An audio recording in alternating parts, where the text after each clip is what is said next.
The first reactions for Captain America Brave New World are in. The initial reactions, the social reactions, as Mike Kalinowski tweeted, seemed to be all in line. That's how great it was. And then the reviews started coming out. Not so good. Currently rotten on Rotten Tomatoes. Does that mean anything? How's this movie going to do overall? Some of the reviews, like my own, are just kind of like, the movie is fine. And then other ones, scathing. So what are audiences going to think of the new Cap? We'll talk about that. I'll give a couple non-spoiler thoughts. We'll get into it. I thought, strange enough, I thought Mike Kalinowski actually had a decent tweet the other day. And we'll talk about his tweet. But there's other things we're going to discuss. One of the stories that I saw that I absolutely loved, there's been this talk about a Spaceballs sequel for a while. Apparently, Ariana Grande is up for a role, and we'll talk about that. We will discuss some of the stuff going on with Jack Ryan. Lord of the Rings somehow got a season 3 renewed, so we'll discuss that. Steph Sabra is probably pretty happy about that, so we'll talk about that. And then we will watch Mike Kalinowski slam his head into the desk when I tell him the number that he has to catch up to today with Roxy Stryer. So that being said, it's the Kristian Harloff Show with Mike Kalinowski, Steph Sabra, and you guys. So thanks for being here. We appreciate it. It wasn't Kendrick Lamar. It was the Mad Hatter who said it first. Mustard. Let's get into it.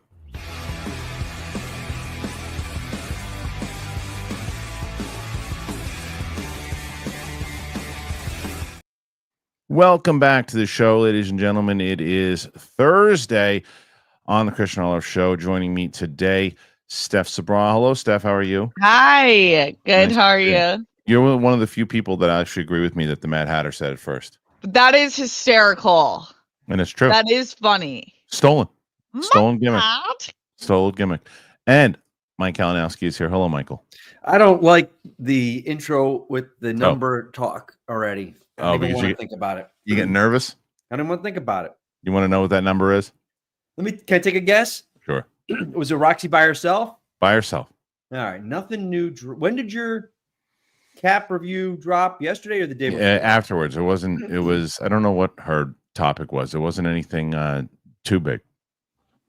I'm going to go 218. Oh, okay. Wow. That's a big number. And Steph, what do you think? 40 last week. So what do you think, Steph? 170. All right. Now I got to put a close up on Mike when I tell you the number. God. The number is 242.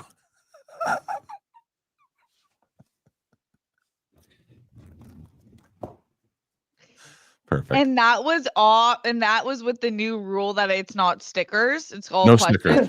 No stickers. So, wow. Good. Go off, Queen. That's pretty awesome. Crystal, who got her over the top with these super stickers last time. I thought, so there were no super stickers. Mm-mm. So Roxy has never had numbers like that ever. So what? Crystal has been Crystal. All you need is one person to believe in you, Mike. Yeah, that's really what it is. Because Derek came in for Roca, and Roca again was at like 190 this week, and Roxy then just again not only breaks your record, Steph, last week, breaks her record this week. Yeah, and breaks his balls 100%. So well, I'm good just luck in it for the fun today. I don't, hey. Well, look, hey, you got 11 so far. That what it is? Anything. You guys need a Crystal or a Derek. That's what you need. Yeah. Now let me ask you this: is Crystal like a Roxy diehard? She's a what? That's what I'm saying. You need one person to believe she's not in you. a fan like of Crystal, you're so awesome. She's a fan of the show. She's in a lot, but you normally see her supporting heavily when Roxy's in here. Okay. All right. Yeah, and then that's the same like Derek. Derek, you guys, like I said, you guys need a Derek or a Crystal, and we'll see. But right now, you're in the shits. But all those years of you guys in the Schmodown that I gave there and made you laugh and gave you enjoyment, and you can't come to my aid. Well, I'm not going to come to your aid because I had a good segue, and you blew it. Because Captain America also needs some help, and this is what is going on right now. This is the reviews are in for Captain America: Brave New World. Dark Horizons reporting Marvel Studios unveils its Captain America Brave New World is in cinemas on Friday, but reviews are now in and they're not kind. 111 reviews counted. The film is pulling in just a 52% on Rotten Tomatoes. That's the third worst film score for the MCU to date, ahead of only Eternals at 47 and Ant-Man at the Wasp Quantumania 46, which is insane that Love and Thunder isn't in there, and the Marvels, which is crazy. What's the Marvels have? The Marvels is 62? Get out of here. Ridiculous. It sits just behind Secret Invasion and the Marvels at 62. 62. Good Lord. That's the nicest thing I've ever seen anyone do about anything.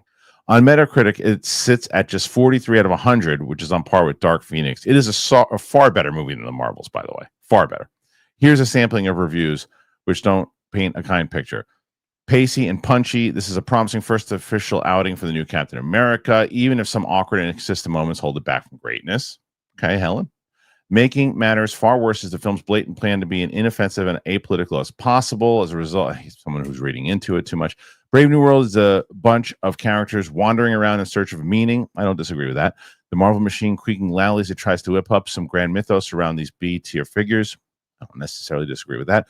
Director Julius Ona does well with the action, but fumbles the quieter moments. I think there's some stuff in the beginning that he fumbles. And supervises editing that the opposite of crisp. I don't disagree with that. Not helped by the script writers who are military language and grandiose sentiment. Okay, so far some of these I'm agreeing with. If Falcon and the Winter Soldier was a streaming series that occasionally approached the cinematic, Brave New World often feels like TV in the big screen. I said as much on my review. Unfortunately, Captain America Brave New World provides a lackluster Marvel entry that feels as if its complicated storyline has been painstakingly worked out without a shred of inspiration. All right, a lot of this stuff I'm actually agreeing with, but the reading into it and just the first few poop. There's nothing brave about this movie. There's nothing new either, and sure, it technically takes place in the world, but 1 out of 3 is bad. It's from Bibbs, and strangely enough, agreeing with what Bibbs is saying here. But here's the thing: we talked about this movie, guys, a few different times, right? And those scenes that came out last week, Steph, I was saying, oh my God, they look horrible. And they're not good. Right. Those scenes are not good. They're in the movie and they're not good. And I still don't understand why the one motorcycle just drives off the road without even getting hit. It makes no sense. Roxy and I are on a completely different page when she was talking about how great Danny Ramirez is in it. I thought he was the worst part of the whole movie. And I like Danny Ramirez a lot. I liked him in Top Gun. I liked him in Falcon and Winter Soldier. I think he's obnoxious in the movie. I don't think he comes off as charming like they're trying to. I don't think his stuff is funny. I think he's annoying. And I like him. Maybe he's for the girls. I don't think so. I don't know. Roxy said she saw him as a major star after this role. I couldn't disagree more. Do you think that was in directing, or do you think? Yes. Yeah. It wasn't his performance. It was just the character is written very annoying. And they're trying to make him charming, and coupled with that, there's times where they try to have like this kind of emotional attachment that they want you to have. Like I've been rewatching the MCU. Sam's been watching the first time, and even last night we were watching Endgame again, and I was like getting emotional watching the stuff because of all the connection and the way that they put things together. That's missing for sure. What's not missing is Anthony Mackie's charm. Anthony Mackie is really good in the role, and I care about him as Sam. There's some repeating beats that we've seen before where it's like, oh, am I right for Cap? We established that already. We established that, and we're doing that again. Yeah. Harrison Ford is great in the movie, and he takes over as Ross. I think he has actually the best storyline in the whole thing. Some of the action is a little clunky in the beginning. I think that the ending I really enjoyed the ending as far as action and everything else goes. The stuff with the Red Hulk, I liked a lot because we're missing Rage Hulk. We haven't seen Rage Hulk in quite a while. So to get any version of it was satisfying for me. I rated it because anything on Rotten Tomatoes underneath a 3 is rotten, right? I couldn't get it to fresh. I put it at 2.9, but I think it's worth seeing in the theater if you're a Marvel fan to continue story, because I think they set up the upcoming story really, really well. I think it's definitely clunky, the movie itself, but I think that the upcoming story and the first time we've seen like where they're going, they're finally, Mike, you said this last week, like where is this stuff? Like where's the stuff that connects it where we're going to see? They want us to be invested in it. I think that they do that well. At the end of post-credit scene, a couple times throughout the movie. but I don't agree with the fact that it's should be the third worst ranked. I mean, I think Love and Thunder is a steaming turd. And I think that so's the other one, the Marvels. Those two movies are atrocious. And this movie, it plays like Winter Soldier and Falcon. But Steph, you see these reviews. Is this pretty much what you were expecting as far as reviews go after the scenes came out, or what do you say? Yeah, I am happy to hear that it felt like there was a cohesive story and there was a point to be told, because I think in the trailers I was a little concerned that we might get like a Joker 2 where it's like, what were you trying to tell here? And that seems confirmed that that's pretty clear. I was a little skeptical about hitting the same beats again, but I knew that that was the price that they would probably pay for focusing so heavily on On TV TV. shows. Yeah, A that's a lot good of point. times people hadn't seen. So they had to rehash it unless they wanted a Doctor Strange 2 where it's like I'm spending 45 minutes explaining to my family what the hell happened Right. and who these characters are now. So I get that. But I'm glad it's not bad. It's like I root for Anthony Mackie and I like the cast as a whole. So I do have something I want you guys, what your advice is on this. Now, Kristian, you saw it, so you have a better gauge on it. So Harry and I don't really care about Valentine's Day, Mhm. but we decided after the first one, because we didn't do anything like, oh, we should do something like Yeah. just like let's have this one be our plan together holiday. And so we like were like all the restaurants booked up, or they were like 350 for a set menu Oh, God. each, and we're like, we're just not paying $700 Right. plus for a dinner for a holiday we don't care about. Right. So we got tickets to Captain Okay. America. Yeah. But then yesterday he comes home and he has like it's basically his nephew, one of his best friend's Yeah. son, who's like top 5 in the nation for basketball. So he's a pretty like fun to Mhm. watch. And he's like, he has a game on Friday. And I was Oh, like, huh. I so don't know. you go So to a what do game. yeah, what do you think? Well, if your husband wants to go see it, the game, then you can always you don't need to catch the movie. The movie's still playing. You can go Yeah. see the movie. You can't catch the same game, especially if it has good. And if your husband wants to see it and he's like, "Come on, this is my family."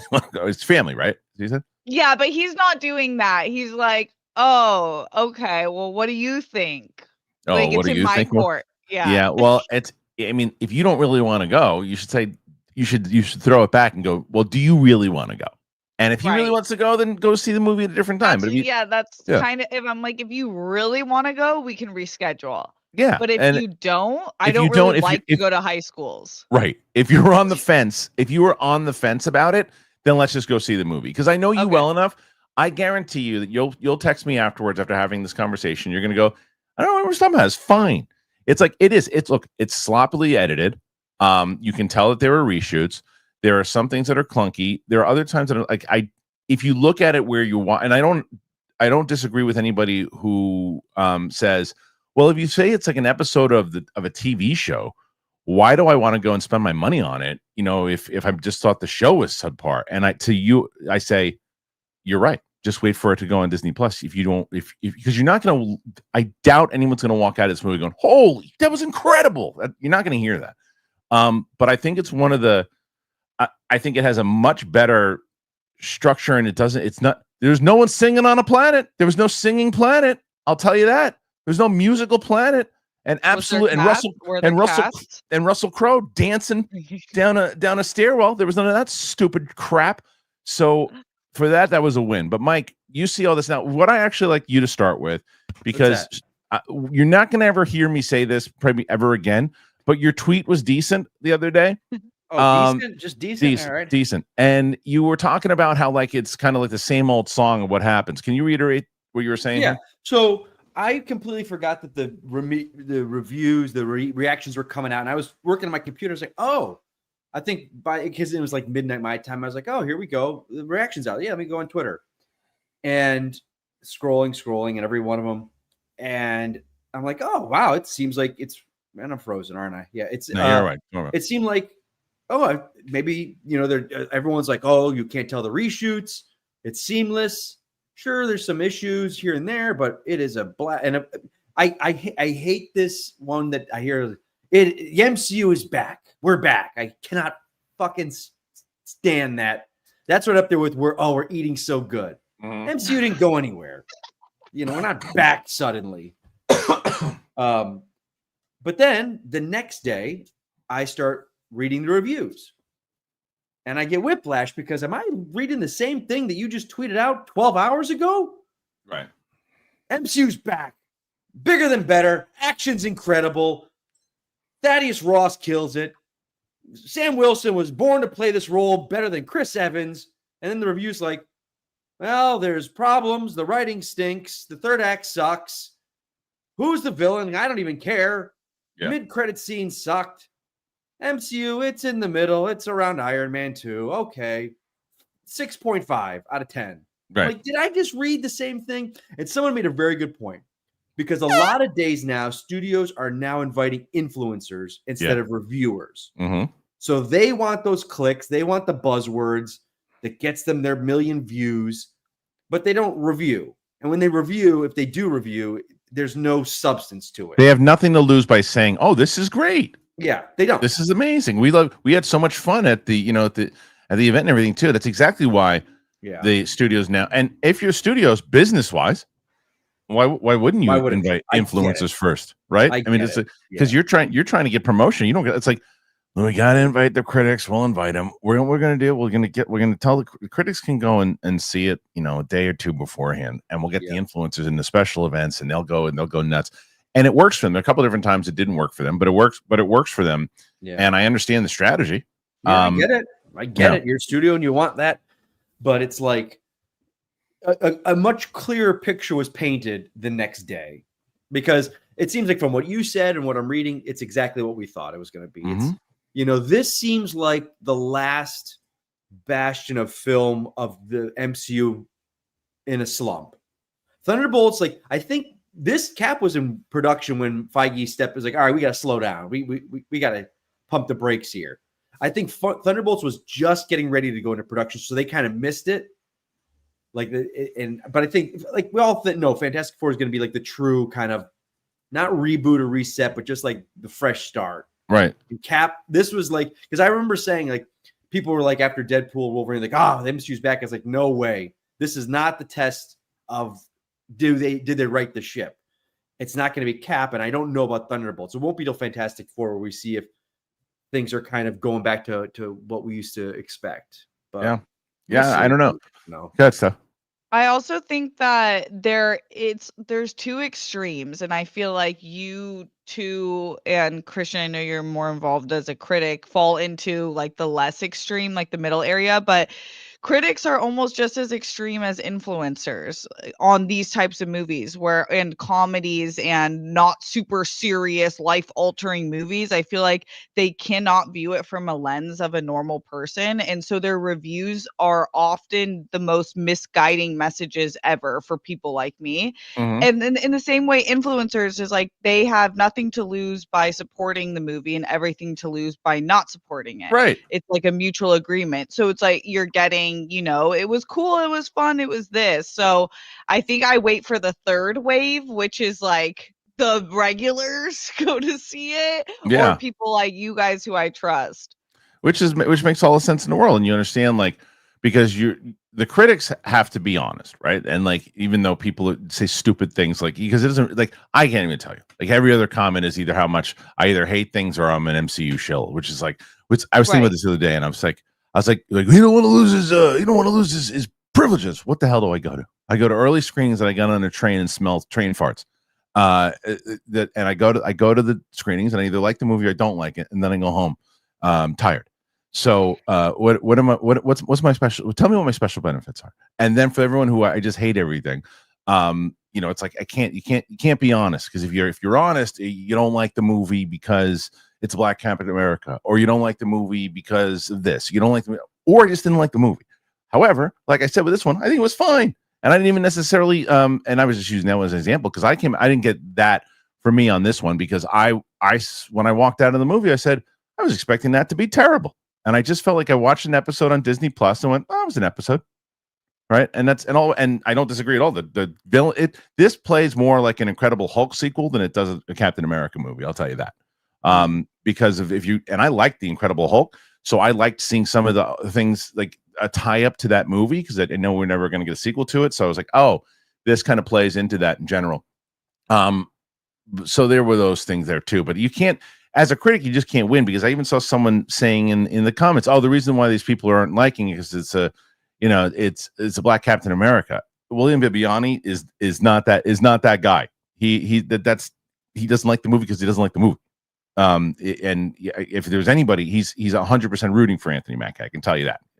Bibiani is not that guy that's going to say, well, it's Black Captain America, I'm not going to like this movie. That's not who he is. I don't disagree. I don't agree with a lot of his movie takes, but I can tell you when it comes to it, morally and everything else too, he's watching the movie. He's a good person. He's watching the movie saying, is it a good movie? Is it a bad movie? And that's it. Anyway, so I'm so curious in general, I guess is the next topic of this conversation. Steph, you just said something interesting, right? You don't listen to the influencers really. You'll hear listen to us because we're your friends. It's the same way, even if we weren't doing this on TV. But what do you guys think, right? So you really look for that third wave of the people who are going to see it, what they think. Because of that, do you think this will have any impact on the box office? How do you think this movie is going to do overall? Do you think it's going to, because the Marvels did not do well and they had a better score than this movie. Do you think that this will do well? Do you think it's going to stay on the 85 to 95, or is it going to do better or worse? I think it's going to do well. I think it will. People like the character Captain America. A lot of people like the series. So I think people who watch the series are definitely going to see it. And then there's just that general wave of like, it's a good family movie. Marvel always guarantees a decent movie night, if you go to the theater. And it is a weekend where there's not much happening other than that. So I think it will do fine. I don't think it's going to do great or better than what we have seen in the past, but probably better than the Marvels. Yeah. One would think, because we don't know. We still don't know there's like conflicting rumors about how much this movie costs, how many times it's been reshot. Some people say it's not true. It hasn't been shot. Other people say you're full of crap. It has been reshot. Either way, it's going to have a loss. I think this movie. I think the movie's going to have a loss. The question is how big of it was going to have. It was going to have a loss no matter what. The question is how much of a loss, Mike. Do you think it's going to have any impact these reviews at all? Because there isn't a lot. There wasn't. We talked about this regardless. There wasn't a lot of excitement as far as buzz around this movie. But do you think this is going to hurt it, or the people who want to see it, they're going to see it? I don't know. It's tough, man. Like, I don't know. But this is I don't know. I'm speechless right now. I'm at a loss for words. I know I find it hard to believe because I just don't know. Because 2 days ago I would have said, "Oh, this is," and wasn't it tracking for like 180 or something globally? No, maybe someone said that's the thing. Someone said in the chat that it cost 180 budget. Sure, sure it did. No, I'm sorry. There's no world where it costs 180. No, because there were some reshoots. That we know there were some reshoots. The question is how extensive. Like 2 months ago, Anthony Mackie was on set in Los Angeles, right? And it wasn't on par, and it wasn't part of the original 180 budget. It was other after test screening reshoots. The question is how much of it was. Here's a perfect plus example. Marketing. Yeah, they cut an entire character out and rechanged it, and the director talked about it. That's not just a reshoot. That is a major change to a film. Yeah, reshoots are like, hey, we're editing.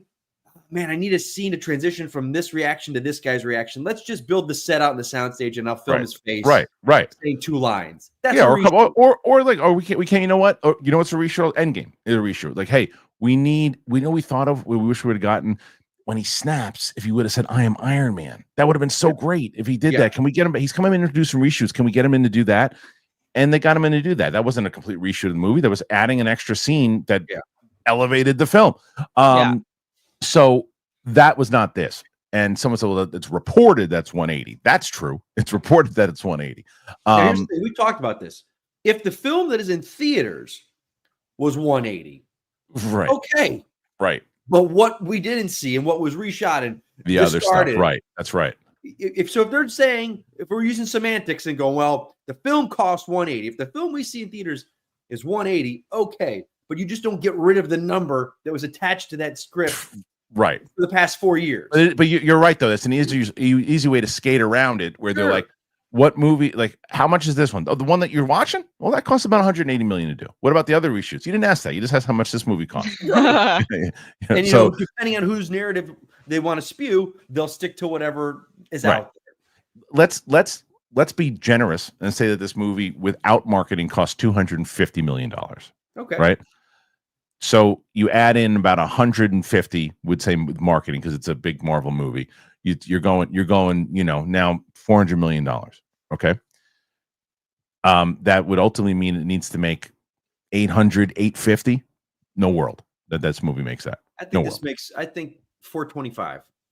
425 globally. Yeah. It's not crazy. That's a bad number for them. If it's 425, it's a bad number. I still even think 550 is not a great number, but that's where I'm going. I'm going around 550 for this one. Steph, what do you say? 600. 600. You're being nice. Yes. I think you're gonna have a big weekend because it's Valentine's weekend. Not that this is a big Valentine's weekend. But look at what Steph just said. Steph just said they want to find something to do over the weekend or for Valentine's Day, so they're going to see that. I'm surprised you're not going to see Paddington. I think Paddington's actually gonna benefit. Oh from this movie too. forgot that movie. They just don't miss. The Paddington crew, whoever's in that crew, they don't miss. Yeah, but it's not the same director. Oh, okay. Well, then I can't director. say the same. I know. I can't say the same. I just know 1 and 2 came out hot. Yeah, and then the director jumped to do Willy Wonka, and that movie was pretty. That's a movie. Next time someone asks me that question, what's a movie that you initially were just kind of like lukewarm on that you came around to? Like, I find it super charming, and I really enjoy it. I find it super charming too. Yeah, the Chalamet one. Yeah. It's like so much so I want to see a sequel to it. But either way, that's what we got for Captain America. The reviews, I'm sure that Marvel also they knew it too, and you can tell that they knew it that this was going to happen because the social embargo. Usually you can talk about it right after you see it. I saw it at 10 o'clock in the morning, and I had to wait until midnight before I could release my out of the theater reaction. That usually never happens. So that was a head scratcher, and I still said it the other day with Roxy. I thought that maybe they were right that everybody, there's some people who are just completely taking a dump on this movie, which I don't necessarily really understand. I think it's like I said, when you go to see it, you just go, I don't know if you want to spend money on a movie, but it wasn't like I thought I was going to come out going, guys, those scenes that they showed, that was nothing compared to this flaming turd, and it wasn't a flaming turd, in my opinion. So that's what I got. Put your thoughts in there. Let me know what you're thinking about this. We're on Apple Podcasts. We're on Spotify.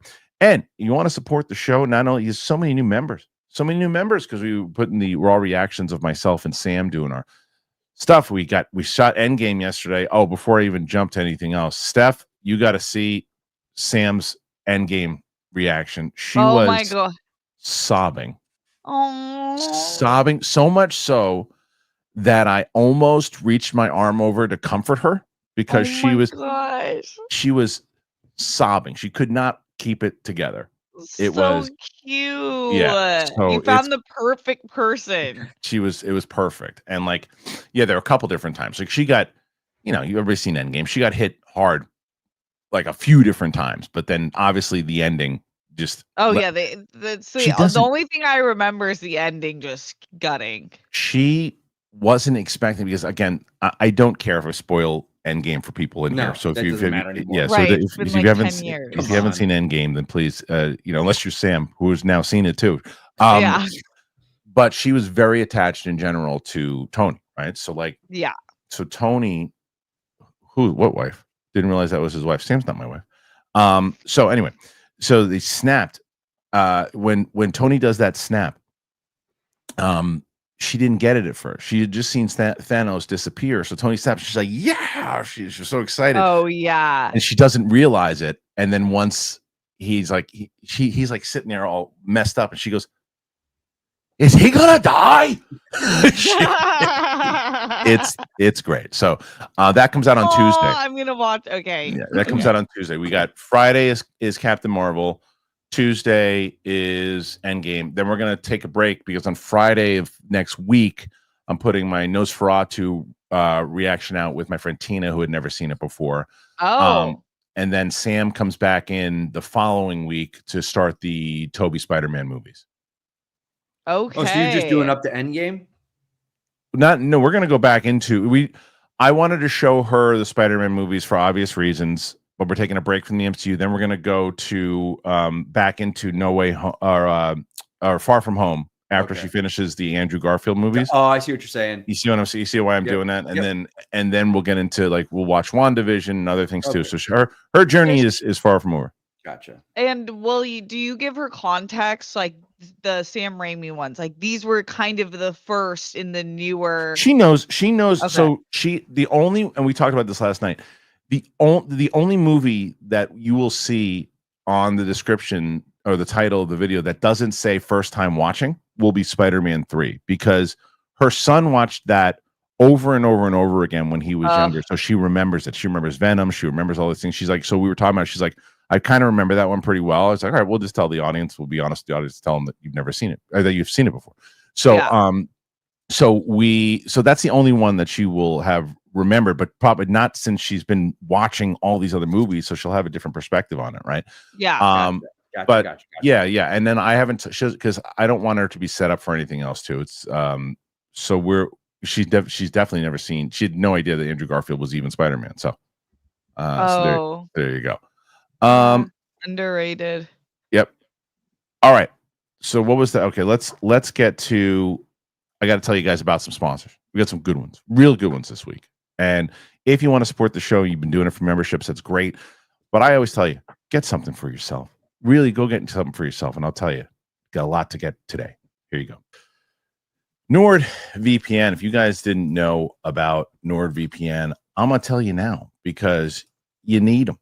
You need a good VPN, and NordVPN is the one that I have been doing. Whether you're watching a sporting event, a TV show, movie, the ones that aren't available in your region, you switch to your virtual location to a country which is showing that event. You can protect your private data like bank details, passwords, online identity. NordVPN can switch your virtual location, allowing you to save money by purchasing flights, hotel subscriptions from other countries at a cheaper price. It's the fastest VPN in the world. There's no buffering. There's no lagging while you're streaming. It is great. NordVPN, you can use an account and it can be used up to 10 devices. So if you want to get the best discount off of your NordVPN plan, you go to nordvpn.com/KH show, and our link will also give you 4 extra months on the 2-year plan. There's no risk with Nord's 30-day money-back guarantee. The link is in the podcast episode description box. So make sure you go and you check that out. I'm also going to tell you guys, as I've told you guys many times over, that if you're not doing this already, after I've been telling you for months upon months, AG1, baby. AG1. And John, have you tried AG1 yet? I got the order coming next week, or this week coming up. Brother. I absolutely love AG1. And for those people who don't know AG1, I'm going to tell you now. AG1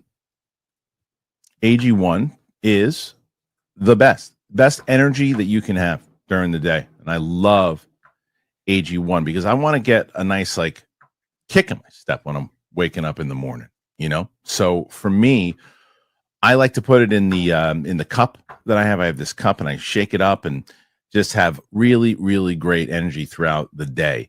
I was never a big vitamins person.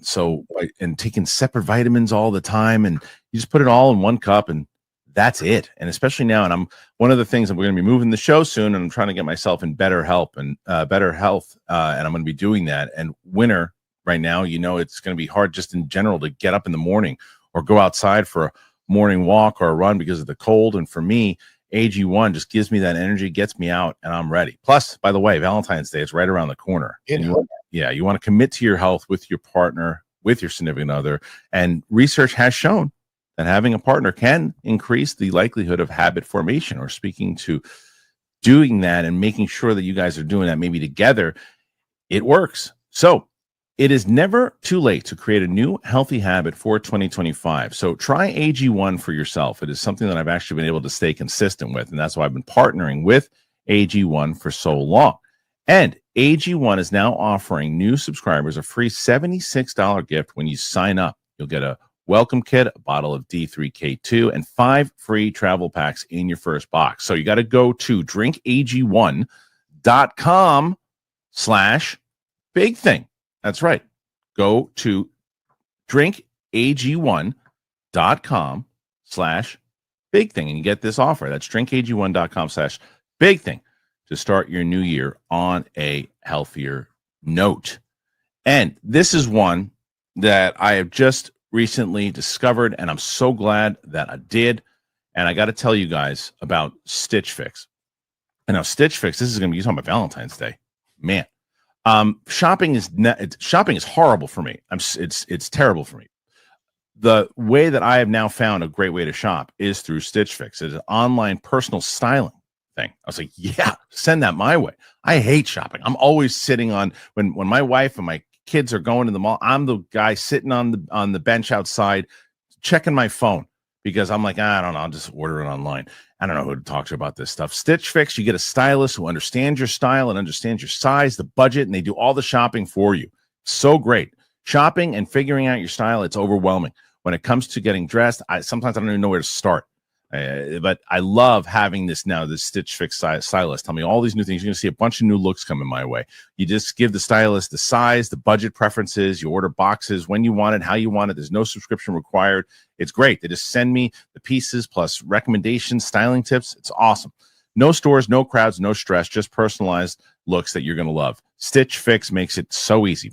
It is personal styling for everyone. You get started today at stitchfix.com/KHS. That's easy to remember. That's stitchfix.com/KHS. Yeah, John, I needed that, man. I'll tell you that. Yeah. I mean, I'm so happy to have all of them on board, man. And like I've told you guys before, thank you. I had someone reach out to me the other day and say, hey, man, I just signed up for Nord. I was like, that's great. Thank you so much. I can't even tell you how much it helps the show. So I really, really appreciate it. Thank you guys very, very much. I'm trying to give some people here a little sneak peek of what I did during the break. Steph, I'll show you just a little sneak peek. Okay. You want to see? Oh my God, yes. All right, hold on. Let's see. God, I'm like, Power. What's going on? Power. Is he gonna die? Shut up, Kristian.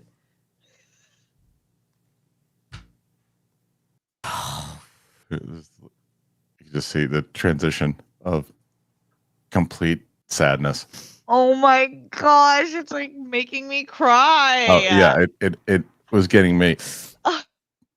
That's just a little tease. Oh, little let's tease. go. You know, watching these and seeing them from a fresh perspective of someone that's not even a comic fan, it just goes to show you like how good those movies were. Oh, they're so good. Like, They were look at Steph. Steph, you have no idea when you watch that. That was nothing. She Infinity total. War and Endgame in the theater, like that's generational. Like Yeah. To it be a is. part of something It's like that. once in a lifetime event. It really it's is. It's our version. It's different, but it's our version. I feel like of when Star Wars came out for kids. Yeah, for sure. For sure. Yeah, she was. Like, I mean, that was like. Oh. Did you guys see Endgame?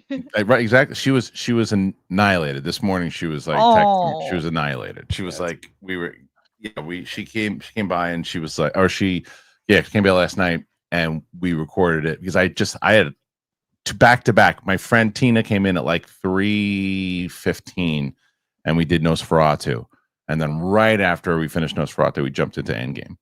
So it will be interesting to see her see this and this build up to these, and then when you start getting into the MCU of the past couple of years, to see a person that's not in this world of these films. Yeah.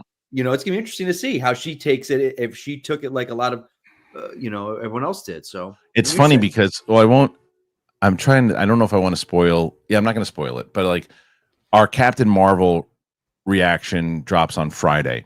I'll give you guys a guess. Do you think, Steph, that she really loved it or she thought it was the worst of the bunch so far? Well, you're dropping Captain Marvel yeah, after Endgame? before. Yeah. Endgame comes before. out on Tuesday. I think she liked it. Okay. Wait, Endgame comes out Tuesday. Oh, Captain Marvel comes out this Friday. Yeah. Then Endgame's Tuesday. Okay. I'm gonna say she didn't like it. Okay. Well, we'll have to find out when it drops on Friday. Yeah, Oh because my it is such a gosh. stark change from Infinity War to that. Yeah, that's a good idea. So, hey, Luke, Because if it you, I goes don't know, back in time and it's in the 90s and Yeah. it's like I'm not sure if Luke or PLD is in the chat right now, but if you either one of you guys are in the chat right now, can you guys make a poll and then just says, do you think Sam really liked Captain Marvel or disliked it? And I want to see what the audience votes for. What do you think you guys are at right now as far as questions go? Okay, I know you don't look. Don't what do we cheat. start at? Did 11? you cheat? Did you cheat and you I do didn't look? know. I Oh, didn't Look. cheat. Okay. All I right. have no idea. Okay. My guess is 56. We started at 11, you said? You cheated, Steph. No, I swear on everything. How I did you didn't. guess? How did you guess 56? That's literally what it is. No way. Yeah. Someone put in a super sticker. Those don't they're appreciative, or we appreciate them, but they don't count towards the overall tally. So 56 is where we stand right now. Wait, that's genius. Yeah, that was pretty good. It was I really was good. going to say 22. Well, you got 56. I think we'll see what happens. So you got now, it's not over. It's not over. Don't never count Steph Sabra out. Mike, you can count out. Don't ever count Steph Sabra out. Right. Ever. Right. All right. Let's Hey, see. Here, the commercial break gave me a chance to get a full new coffee, so I'm Oh. ready. ready to rock. I'm pumped up. All right. A This full is a new sto- coffee. Look at you Full with your new. mug. Full new one. That mug's the size of your head, kid. And it's I- still not enough. Listen to me. We have a big story that's I don't dropping want to here. listen to you. I don't blame you. So listen to this, because this came out of nowhere. John Lithgow is going to play Dumbledore for the HBO series. Okay. And John Lithgow, classic John Lithgow, 6-time Emmy winner John Lithgow, was reported in final negotiations to portray Albus Dumbledore in HBO series adaptation of the Harry Potter novels by J.K. Rowling. The deadline broke the news, indicating that Lithgow is not just in talks, but seemingly close to a deal. Unlike previously rumored for the role candidates like Mark Rylance and Mark Strong, Dumbledore is the headmaster of the Hogwarts Wizarding School and a key character throughout the series. HBO officially declined to comment, saying in a statement, "We appreciate that such a high-profile series would draw a lot of rumor and speculation. As we make our way through pre-production, we will only confirm details as we finally deals." Eat shit. So showrunner Francesca Garnier and series writer Mark Mylod previously confirmed the series will stick to the canonical ages from the books, with several adult characters being younger than the film counterparts. If cast, Lithgow would be the oldest person to take on this role. Richard Harris was 71 when he shot the first film, while Michael Gambon was 62 when he filmed his first appearance. Jude Law was 45, playing a younger version of the character. The series aims to adapt the works into 7 seasons, with 1 season per book. Lithgow's played American many different times. Winston Churchill, he was really good on that. So you don't have to worry about that. If people are like, oh, he's American playing a Brit. I mean, there's tons of Brits that play Americans all the time too. So that's silly. That being said, I love John Lithgow. I think John Lithgow is one of the greatest of all time. Even so much so that a tweet the other day when I said I said, if there's one actor that you could deliver the line, "We need to talk," I took John Lithgow.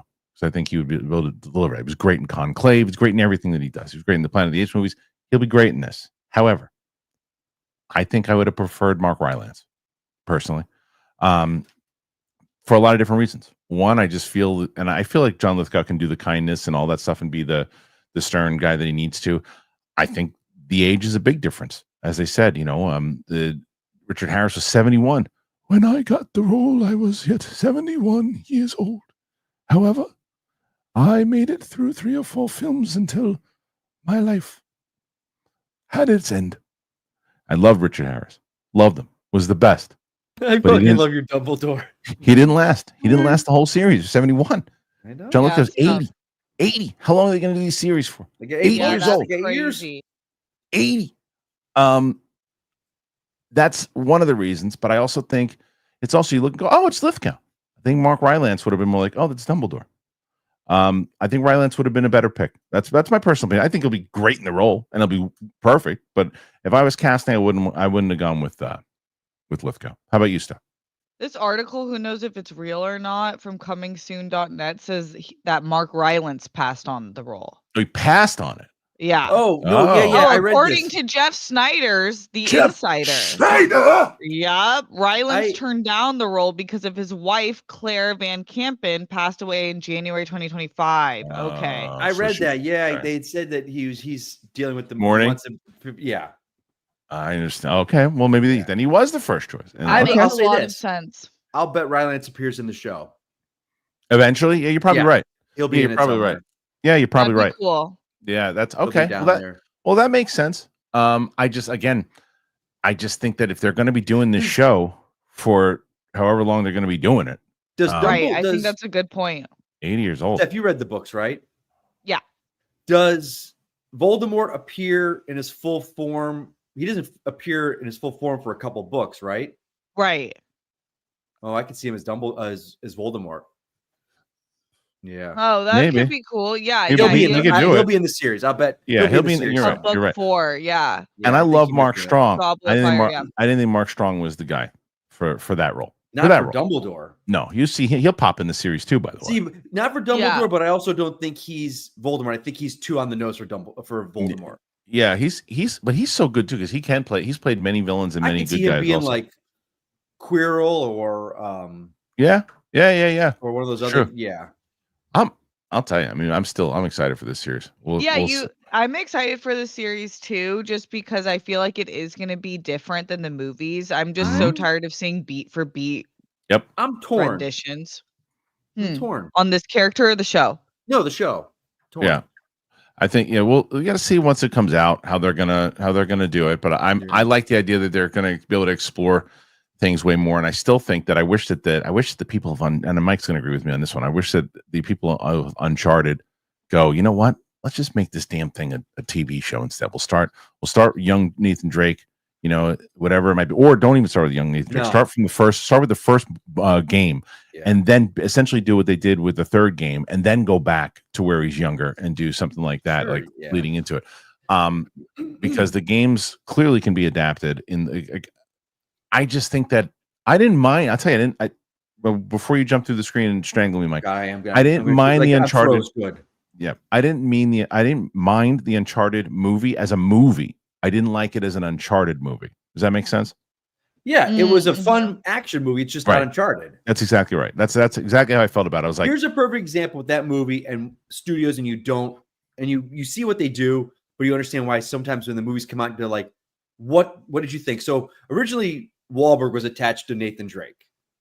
And Right. that's a little more in line. I don't know if I would have liked it, but and then production hey, where's Sully? delay. Let me know where Sully is. Yeah. Hey, where's Sully, Sully? we gotta go for these treasures. But and then it got delayed. So then they finally called him, hey, Mark, we're going ahead with Uncharted. You ready to go? He's like, yeah, man, I'm ready to go. He's like, but you're not playing Nathan anymore. Like, huh? Yeah, you're playing Sully. They just cut and pasted Gave a into different another role, role. right. That's not how. No. These characters are vastly different. And the fact Right. that they were doing stuff like that, it's like, okay, they don't understand the game at all. No, They're and just trying to make an that action was movie. until Last of Us. It seemed like that was an ongoing problem with video game stuff, and it's like the only people that have done that right. And don't say, well, Sonic was a good adaptation. Sure, but not from I'm talking about the story that plays out throughout the actual game in Last of Us is essentially the game in the video game that transferred into the HBO series with some stuff and liberties that they had to take for TV shows for sure. But you can do the same thing for so many other games that they don't do. And they have this stupid mentality. It's a really stupid mentality of well, if they already played it, then then we should just do something completely different. All right, tell that to Game of Thrones with the Red Wedding. But- tell it that. Tell it to these other things that have adapted these Hearing things well. that, it's like the stupidest thing because then they'll go and make a shot-for-shot remake of an animated movie in live action. Like, what are you talking about? Right. It's so dumb. It's so dumb. It's like, oh yeah, well they already. If I play the game, I already know the ending. So what? Oh. So look at what they did. Look at what they did in Last of Us. That's the perfect example for that. Anyway, Steph, you're the only one that likes this show on this. Oh no. And so This I'm joking. What a perfect Steph. You're the only one that likes the show. Oh no. the Lord of the Rings, the Rings of Power was renewed somehow for season 3, and nude pictures of so something happening. Bezos story will jump ahead by several years. Okay. Amazon Prime has announced that Lord of the Rings, the Rings of Power, will return for a 3rd season, and the first plot details point to the story jumping ahead by several years. Check it out. It's been confirmed that the Lord of the Rings, Rings of Power, will return for season 3 on Prime. While the news doesn't come as a surprise, really, it's a surprise to me. It arrived several months after season 2 concluded. The season 2 finale wrapped up with various cliffhangers, including, I don't care. Oh, I guess, you know what? I care about spoilers. Including the elves resolving to stand against Sauron's army as it marched across Middle Earth. Helping matters was the fact that elves and dwarves had crafted their own powerful rings capable of leveling the playing field. The Hollywood Reporter reveals that we're getting a major time jump when Lord of the Rings returns, and the trade has shared the first story details and official logline. Jumping forward, yada, yada, yada. Okay, it's getting renewed. So, Steph, you hear this now. But you liked season 1 also, right? Because I was back and forth with one. I mean, there was a lot of one that I was just, this is terrible. Like, I hated, like, they weren't even hobbits. What were they? What were these things that they were? Dwarves? Not the dwarves. Was it what are they called? Were they the halflings, or I don't know what they were? But there was Harfit. The Harfits. Pu. I was sleeping every time they hit the screen. And then there was some stuff that was okay, and then I hated the stupid reveal at the end of season 1. That made me not go back. The reveal at the end of season 1 made me go no. But what I will say, similar to Skeleton Crew, everybody that I know that watched it, which I could say in my hand, but those people all say that it was pretty good. You liked the 2nd season, right? Yeah, I did. I liked the 2nd season. I liked the 1st season, but I liked the 2nd season better. And there was a lot of it that I loved, and I'm excited that there's a 3rd season. I feel like they committed so much to it. They just have to do it. But I fear that it sucks to see like how much money and time they've spent, how much effort they've put into it. Like when you hear the directors and the writers talking at the end of the episode about what they were thinking, these people really care, and it just is not reflective in the viewership. It just isn't sitting right with a lot of the fandom, and that sucks. Yeah, I think that, Mike, this is also an important thing to note, where it is so important to hit that 1st season, man, because you could hit a season 2 and be like, oh, this is the best we've ever done. But people are not tuning into that season 1. It's different if they're not watching it because they didn't know about it. And everyone's like, oh, you got to watch season. I can't believe you missed season 1. And I think that like Andor is going to be an example of that, I believe. I think more people are going to watch season 2 than watch season 1 because there was so much word of mouth behind it. This is kind of the opposite of that. It was like season 1, someone in the chat said 30% of the people who started watching season 1 bailed on it, right? So when they go, well, season 2 was great. I'm like, yeah, fool me once. So what do you think about this? Are you surprised that it got a season 3, considering how expensive it was? Season 2 finished. Right. I think it just finished, right? I don't know. I don't know. You guys, that was like 6 months ago now. Oh, exactly. No, you guys. Right, exactly. The point taken. I don't know. I just Yeah, you don't care. Yeah. But hey, I mean, clearly that I should say this.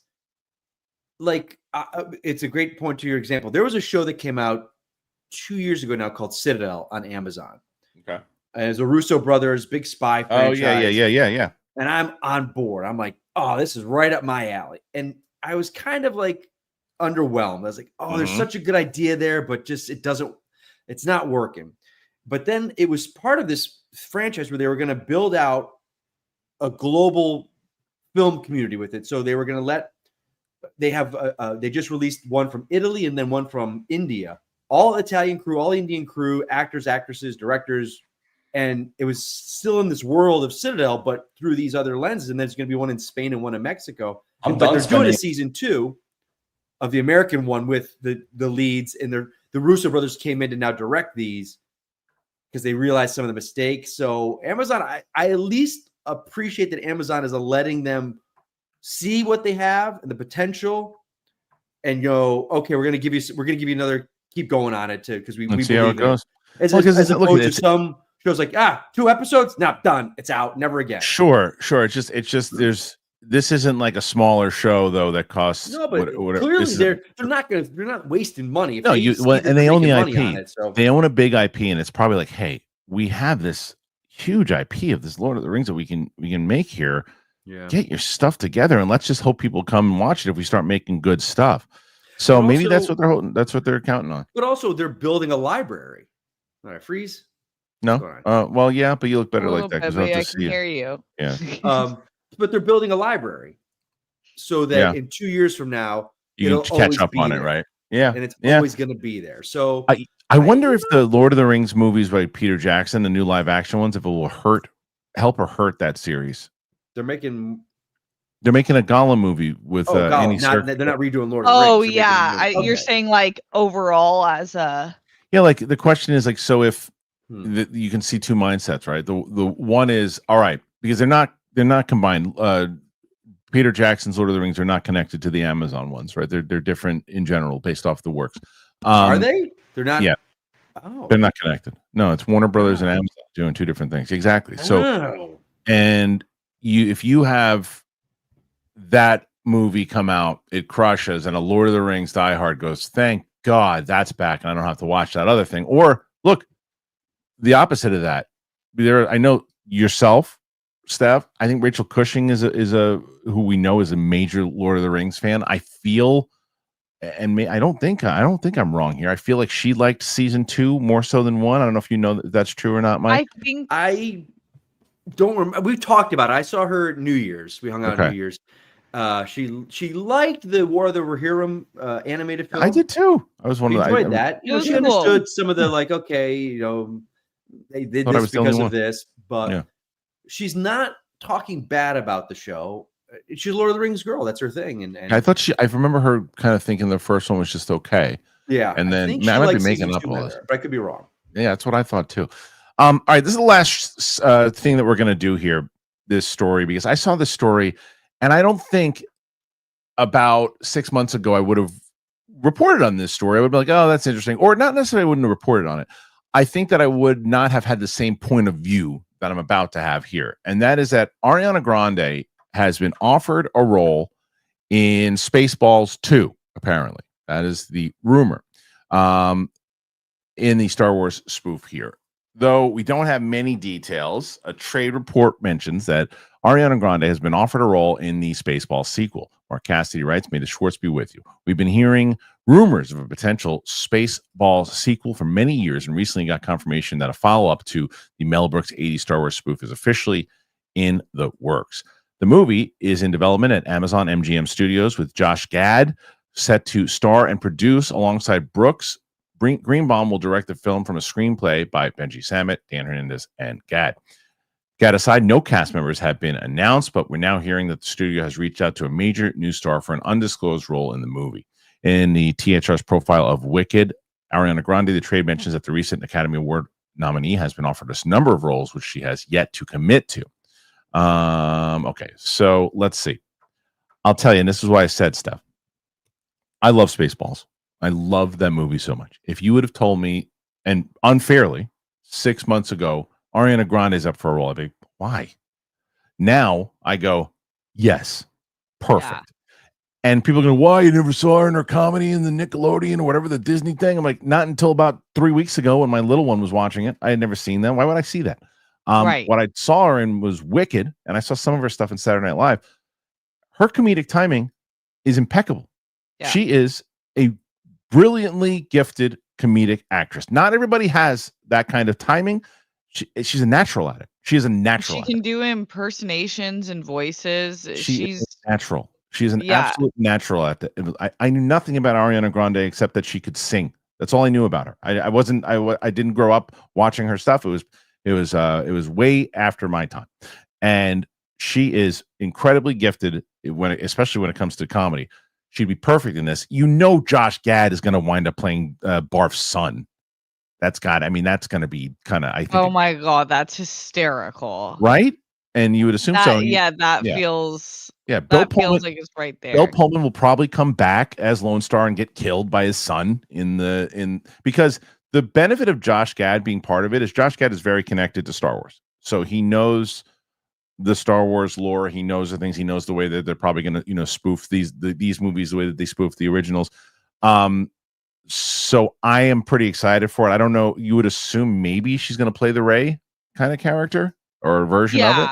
Yeah. What do you think about this stuff? I think it's great. Like if she was to play a real life Rey in Star Wars, that'd be different. I think she would need to like hit the gym. I'm not talking about how she looks. I'm saying physically, like because she is so petite and dainty.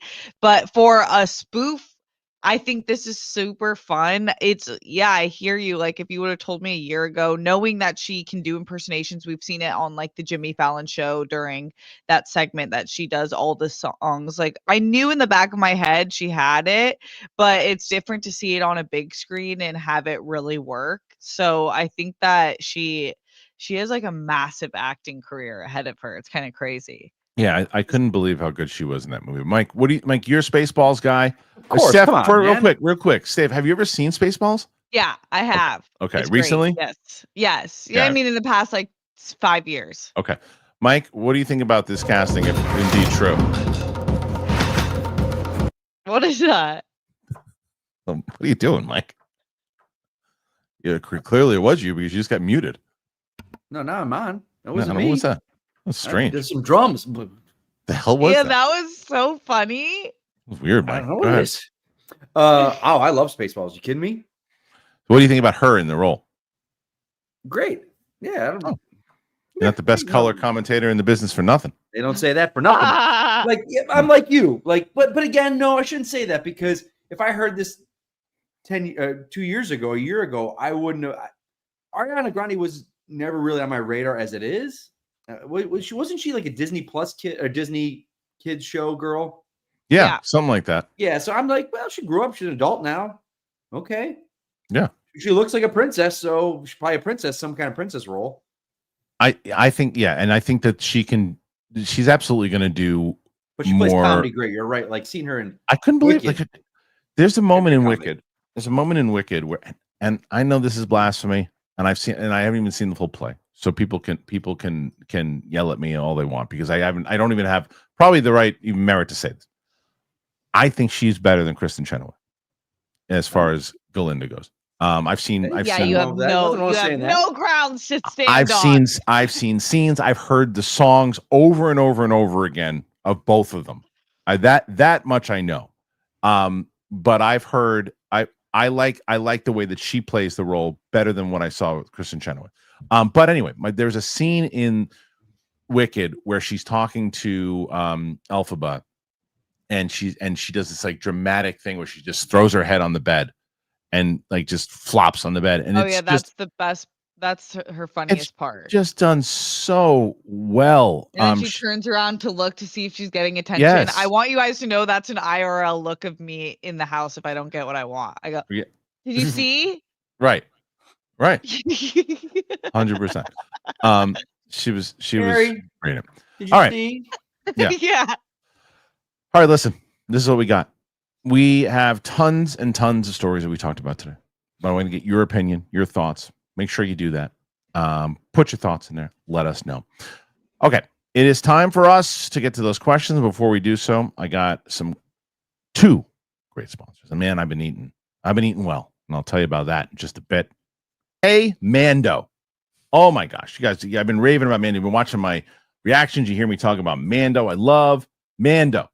It keeps me smelling good. I don't want to smell like an animal.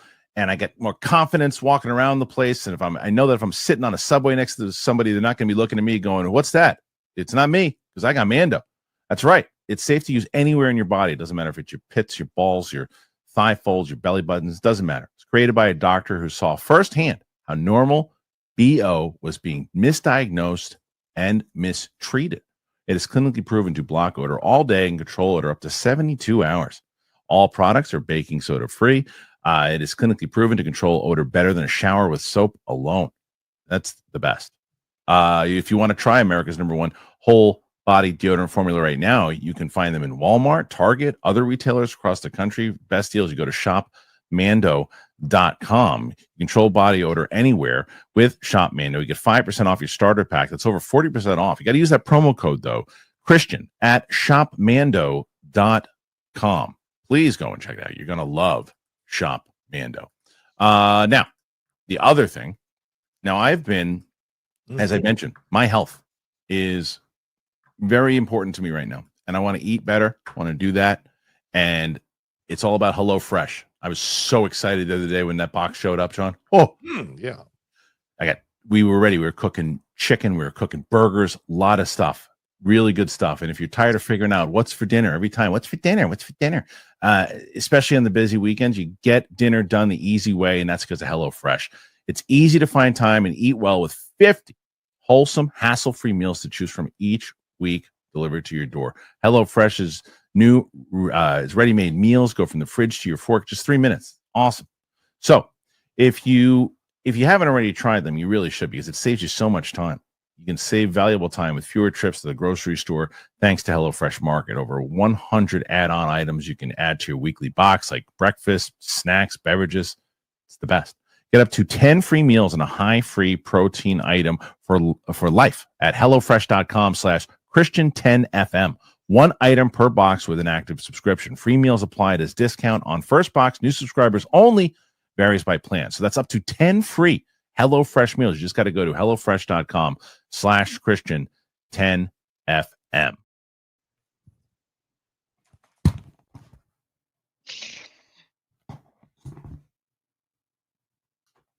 Oh, hello. We're back on the air, apparently. It's nice to see all of you. Yeah. Oh my god. All That right. scared the shit out of me for a second. What happened now? It's the kind of mood I'm in. All right, listen. We got things we got to talk about. We have a lot of things to talk about. And one of those things is, of course, the amount of questions that these two characters have amassed. You had Here we go. nothing coming into this. Now you got 83. Good start going into the Okay. questions. Good start. All right. Okay. You got a shot. You need over 140. What or did something. Roxy have going into her questions? You remember? Something like 100. 193. Something like that. Yeah, she was. Of course. All right, we're going to start. Let's get to it. And Layden Kulik, have you filmed Nosferatu reaction with Tina? I did. It is going to air a week from Friday. Yes, we did. We recorded. Follow up. Did Sam ever see Southpaw 2015 or Rush 2013? I'm going to go ahead and guess and say no. She probably has not seen either one of those, but I will put them on the list to ask. What I'm going to ask for anybody who does watch it, and we asked as much in the reaction for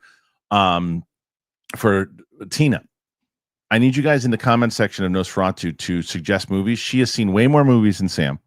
So most of the movies that you suggest to Sam, if they came out after like 2004, she probably hasn't seen. But Tina has seen a lot of stuff. Tina's seen all the MCU. She's seen everything. So we're going to need some suggestions for her. Okay, Gopal. Is there any real-life object from TV or movies that you've coveted for years? A lightsaber. For me, it was Pierce Brosnan's Blue Dial Omega Seamaster. Now, I probably would have cut my hands off by now if I had one, but I still would want one. Anybody? Yeah, real life object. I have a lightsaber, but I don't really? have. Object Yeah, from no. TV or movie you've coveted for years. I'm not a collector. I'm You not. know. Okay. I have a similar one. I found one similar, but in Captain America: Winter Soldier, Steve Rogers has a blue jacket that I absolutely love, and I researched it, and it was made specifically for the film. But I found one last year at Macy's that's similar. But yeah, Okay. he's got a really great blue jacket that I just love. I'm very proud of you. Yeah, there you go. All right. Okay, let's see. Next one. And Gopal follows that up. He said, I remember stalking it on the Omega website as early as 1997 when there's barely internet. I finally bought one on Christmas There you go. 2021. Yeah, there you go, Mike. Yeah, people love watches. I'm not a watch guy, but they're my best friend. He's a watch guy. I wonder if someone's going to ask a question about watches. Gopal, side note, are any of you guys watch people? I know that Kristian mentioned Dune gave him one of the Hamiltons, but I don't think I've ever seen him wearing a watch. I was for a long time, but since the phone, I like to collect them, to be honest. Because I've had a few sponsors to where if I watch this, and I have that Dune watch, and it's like a prized possession of mine because it's Denis Villeneuve Dune, the had movie? for the second one. So there was like this limited edition thing that the Hamilton watch that came out, and it was an Omega thing, and so he was Denis was part of crafting it, and there's only I don't remember how many there are, but it's like a very rare watch. So And you got one? yeah, I got one. I You're a big love shot, it. aren't you? I'm real proud of you. Oh yeah, what can I say about me except me? All right, Mike Joyce, Steph. Have you heard about the Taylor Lautner werewolf movie? Oh, there is one. No. That is I did. I did too. That is true, and I probably should have covered that today because with Wait, you on what the show. happened? I'll bring it up. Because that's It's an I- interesting concept. I completely forgot about that. Where I'm is? so afraid. Let me bring it up. Hold on. Why would It's one of you them- touch the most perfect franchise? No, I don't think it's going to be Twilight related. Hold on. Oh, Let's- okay. Yeah. Steph, No. you should do a Twilight rewatch with Harry. Here it I is. have, and he won't let me post any of it. It's the best. That's amazing. All right. Best. Taylor Lautner to hunt werewolves on TV. Here is the story. Taylor Lautner reportedly set to star and executive produce the scripted series Taylor Lautner, Werewolf Hunter. It's in development at Amazon. Wait, Indie what? Studios is behind the project, which is a meta comedy that pokes fun at his post-Twilight career. Whereas Robert Pattinson and Kristen Stewart have a career, are still regularly appearing in major films. Lautner did a few comedies like Adam Sandler's movies and TV shows like Cuckoo and Scream Queens, but otherwise he's vanished. The series runs with the idea that he wasn't taking a break. Rather, he was preparing for his real calling, werewolf hunting. In this series, he plays himself as he's drawn to a secret society of werewolf trackers who need his unique expertise. All right, so now you know, Steph. Look, for me, I hear this story and I go, look, man, do what you got to do. I think this is funny. At first, I was very apprehensive and thought this was going to be serious, and that would have Obscene been amount of money on tape. so sad. But instead, it feels the meta comedy part of it. I do think is funny. He married this adorable woman named Taylor, and they're Taylor and Taylor, and he's had kind of a resurgence, and they have a podcast together, and people love them. So I feel like he's very self-aware of how Twilight was perceived and also what it did for him and now post Twilight. So this could be really funny. We'll see. I mean, he never was the best actor though. That's the problem. So we'll see. Maybe he's gotten better. Yeah. Ewok. I have no issue with casting an American as Dumbledore, but I was surprised to read Lithgow will turn 80 this year and could be 90 when the show ends. Yeah, agreed. That's exactly Ewok. I'm with you on that, obviously. I got no problem with him being American. Because he's done him. He was great as Churchill. He was amazing as Churchill. But yeah, he's gonna be almost 90, if not older, by the time the show ends. So that could be a problem. Roman Fedorak. Hey, all. I hope this day is treating you well. What are some signs for you that a movie has been reshot heavily? I'm especially curious if you noticed the reshoots for Cap 4 as you watched it. Thanks. No, I didn't. I didn't notice it, and I don't necessarily know. I mean, you can tell if it's. I mean, well, I guess the answer to that is it does seem kind of edited strangely and kind of erratic at times. So that could be an indication. But yeah, go ahead, Mike. For me, it's wigs. Wigs. It's actually a great point. I'm going to tell you this. Well, a big one is Justice League. And the mustache. Justice League. Not even the mustache stuff. Watch Affleck in that film. You see in scenes he switches his hair and his face gets heavier. But also the worst one I've ever seen is Boyd Holbrook and Predators. Just Google Boyd Holbrook reshoot Predators, and they do side by side. Who put this wig on this man? It's ridiculous. Is it that bad? Ridiculous. Yeah, it's pretty bad. All right. Damn. Go, pal. I rewatched The Faculty last night. I haven't seen that movie in a long time. It's an underrated movie. I don't even know if I've ever seen it, to be honest with you. That's a good movie. I forgot it was Robert Rodriguez and written by Kevin. That's what I knew. I knew it was Kevin Williamson and a killer soundtrack. Oh, I keep meaning to make this point. I did not love the score in Captain America: Brave New World. I thought it was intrusive. I thought that it felt like it was trying. Really good music doesn't have to tell you should feel sad now. It just makes you feel sad. Mm. It's like it's like you should feel like he's the hero right now. He's the hero. Feel it with this music. We're swelling it, and it's like we get it. Calm down with the music. And with me in music, I'm usually really on board. I did not like the musical score in Captain America. I thought You it was. never hear people say that about the score. I thought it was intrusive. "Ooh, that score really. They'll Yeah, say I mean, it's good, but they'll you know never say it's me bad. in music though. Music Yeah, is like one of the most important It's things for me disappointing because too. I've always loved music, and especially the Marvel film. But I think it's had I not disappointing to pointed out to you, you probably wouldn't have thought about it. But like I think now that I brought it up to you, it's like the opening is just like so bombastic at times, and I'm like, just bring it down a little bit. It's like it's just not. It didn't feel like it even fit some of the scenes. So maybe it did. Maybe it was made for one of the other movies. maybe so. And they Maybe just so. had to patch it in there. Yeah, but as far as the faculty goes, Gopal, I think I'm gonna go. Maybe put that on. You know what, Gopal, I'm gonna put that on the list. I want to put that on the list. On as far as now, the beauty of doing all these reactions now is even things that I haven't. There's a few of these that I haven't seen, so I want to do some of them. I almost put Tina. Tina came over yesterday, and I almost put on Craven, but I was like, you know what? Because I had never seen it still, and I'm like, I can't do that to her. Every time she comes over to watch like something she's excited to see, I throw on something else. So we watched Nosferatu. Okay. Yeah, Gopal. The cast is all names: Famke Jensen, Josh Hartnett, Elijah Wood, Salma Hayek, Jon Stewart, Jordana Brewster, plus a cameo from Harry Knowles from AICN. I was never a big Harry Knowles guy, but this is great. That's a great cast. I'm looking forward to seeing it for sure. Calvin Severo Panho. I just watched some review for Cap. Tell, don't show. And I got curious. What happened to Eli Bradley? No one talks about him since Falcon. Nobody even mentions him for Young Avengers. That was Isaiah's nephew. I read somewhere that they wanted to put him in it, but there are just too many characters, and he wasn't really. Is that Isaiah's nephew? Is that who that is? It's the younger kid. He eventually becomes Patriot. Okay. Yeah, he's not in the movie. I'll tell you that Isaiah was good in the movie too, by the way. But my question is for casuals. If you didn't see Falcon and Winter Soldier, do you have that same connection to him? Because he just he shows up in the movie, and I'm like, oh, I know who that is. I watched the series, but if you didn't watch the series, I don't know. Derek Johnson now coming in hot to help out and push you guys over. Zeus Fleming, I'm headed to see it tonight. Zeus, let us know what you thought about it. I'm very curious. What's up, Jenny? Jenny Lynn, support for Mike and Steph. I had a good job interview this week. That's amazing. Sending positive vibes to you all too. Thank you. You too. Love this community. Send positive vibes to you then. Get that job. Derek throwing in support. Mike Joyce, support. Keeping you on Twitter, Mike. Sometimes. Derek Johnson. Hey, now I throw support for everybody. Derek Johnson does throw support in for everybody. Yeah, thanks, Derek. He does.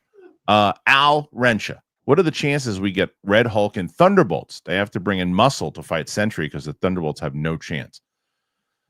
Did Harrison Ford sign on to more than one movie? I don't know. Because the way that this movie ends, they could easily say, we're not going to see him for a long time or ever again. Or it could easily be, but it easily could be, he's right back in the next movie.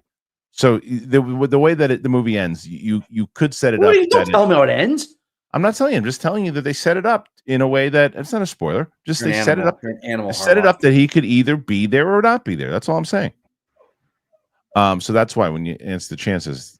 Okay, Derek Johnson, support. Thank you, Derek. Thank you. Paul Marquez, Queen Steph. There you go, Queen Steph. Callum Faden, you should let the initial credits play for Sam on Endgame. There's great tributes to the actors and no post-credit scene. We actually did watch that. We did watch that for sure. Okay.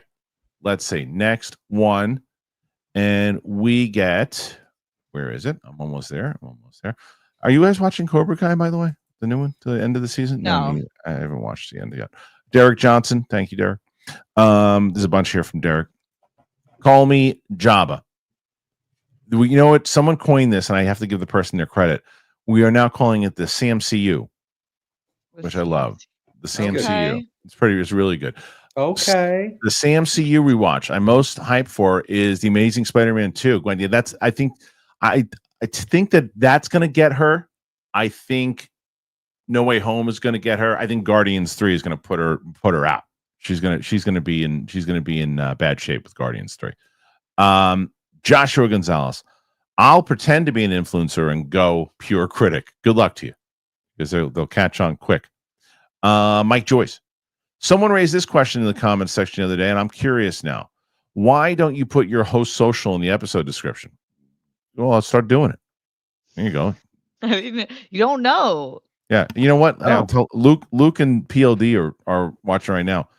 Can we just fix the settings and put everybody's social in there? There you go. You guys just fixed the problem. Derek Johnson. There's been 3 legitimately bad MCU projects.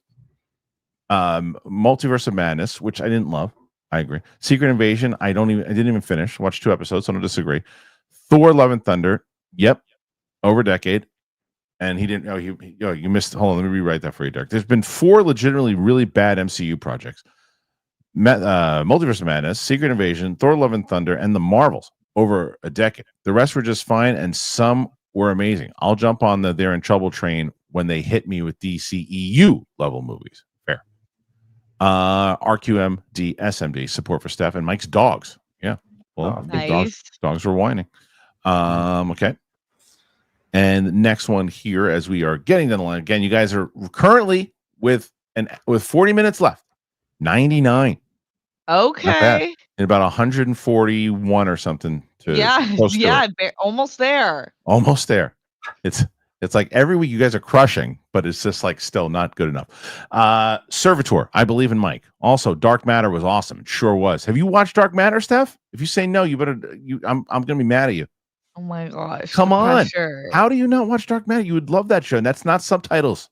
Not subtitles. Oh, that show. Yes, I did on Apple. I thought you were talking about no, not Dark.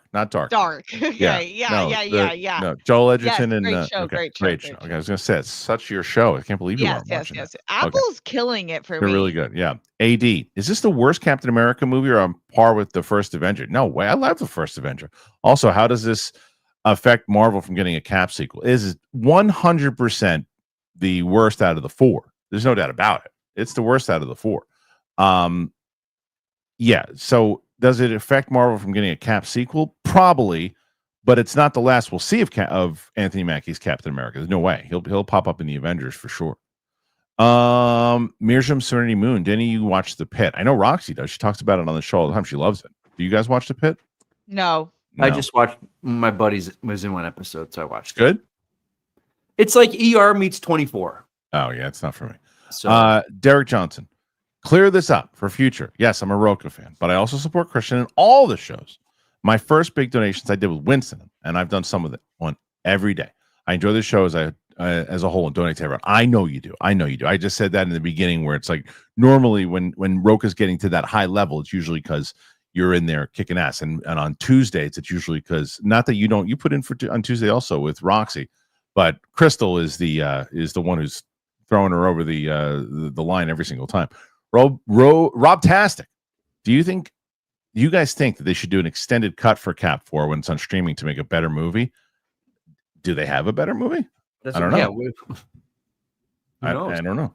Yeah, the question is, we don't know if they have a better movie. Clearly they don't. Otherwise they would have pieced it together and put it out there. So Ryan Ferris, what's a movie that you were initially lukewarm on that you came around to and found it super charming and enjoyable? Well, thanks for asking. I'll say it's Wonka. I know. Yeah. Go ahead, Rox. Steph, I'm sorry. Rox. We're talking about how wonderful she is. Yeah.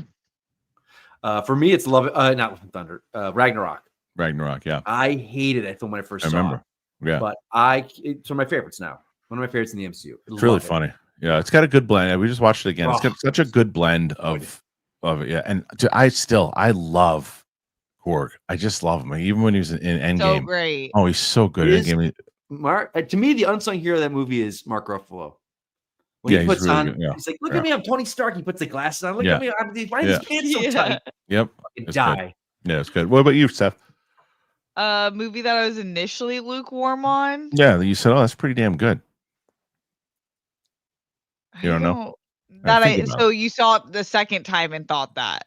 Yeah, like for me, like if you watch my out of the theater reaction for Wonka, I'm like, it's fine, for a direct sequel, which it is. I think that it misses and blah, blah, blah. And then I went and I saw it with my kids, and I was like, this is a really good movie. It just makes you. It's like a really, really good feel good movie. Yeah. You know, a movie will never. I didn't like, and I'll probably never come around to it. Dune 2. You stupid asshole. Oh my god. Okay. Well, that's because you're a moron. It's like what's her face? Nebula. Careful. Tell Rhodey walking in. There's a moron over here. Or an idiot, whatever she says. An idiot. All right, you think about that stuff. Armada. Jack Sparrow, Mike. Also, how bad is Mike's road rage? Oh, you gotta have horrible road rage. It's gotta be so entertaining. Dude, how do you ask that? Like, why did you ask that? Did you hear stories? No, because oh my god, because he watches you on the show. Here's the funniest thing ever. I got a second, real quick. So one day, I like to talk to text. You know, hold my phone up. I'm driving. I'll be texting. Yeah. I was talking to Shannon McClung. You know, geek buddy Shannon McClung. Yep. I'm texting him. I'm like, "Hey man, I just left Trader Joe's. You joining me up for the motherfucker? What the fuck? You piece of shit out in front of me!" Beep. And wrote that in the text. Oh, that's the best. Oh my god! I sent it, and he has it. It is a paragraph. Oh, can you please can you tell him to text him right now and tell him to, or you send it to me and I'll put it on the screen. I don't have it right now. And no, moron face. Like, text him. This was like years ago. Text him and see if he has it. Let me see if I can get a hold of him. All right. Mike Joyce, did you see the new Mission Impossible photo released the other day? Does it imply to you that Ethan is going to free dive in his underwear in the Arctic? You could certainly see him doing that.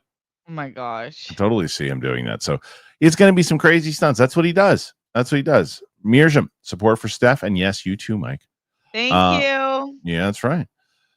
Okay. So, yeah, people don't understand.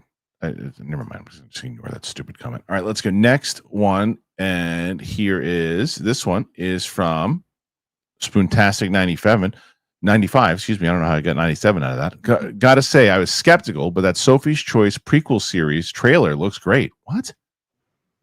Feels like this could be the break. Is this a joke? Yes. Spoontastic always writes these hilarious. That's hysterical.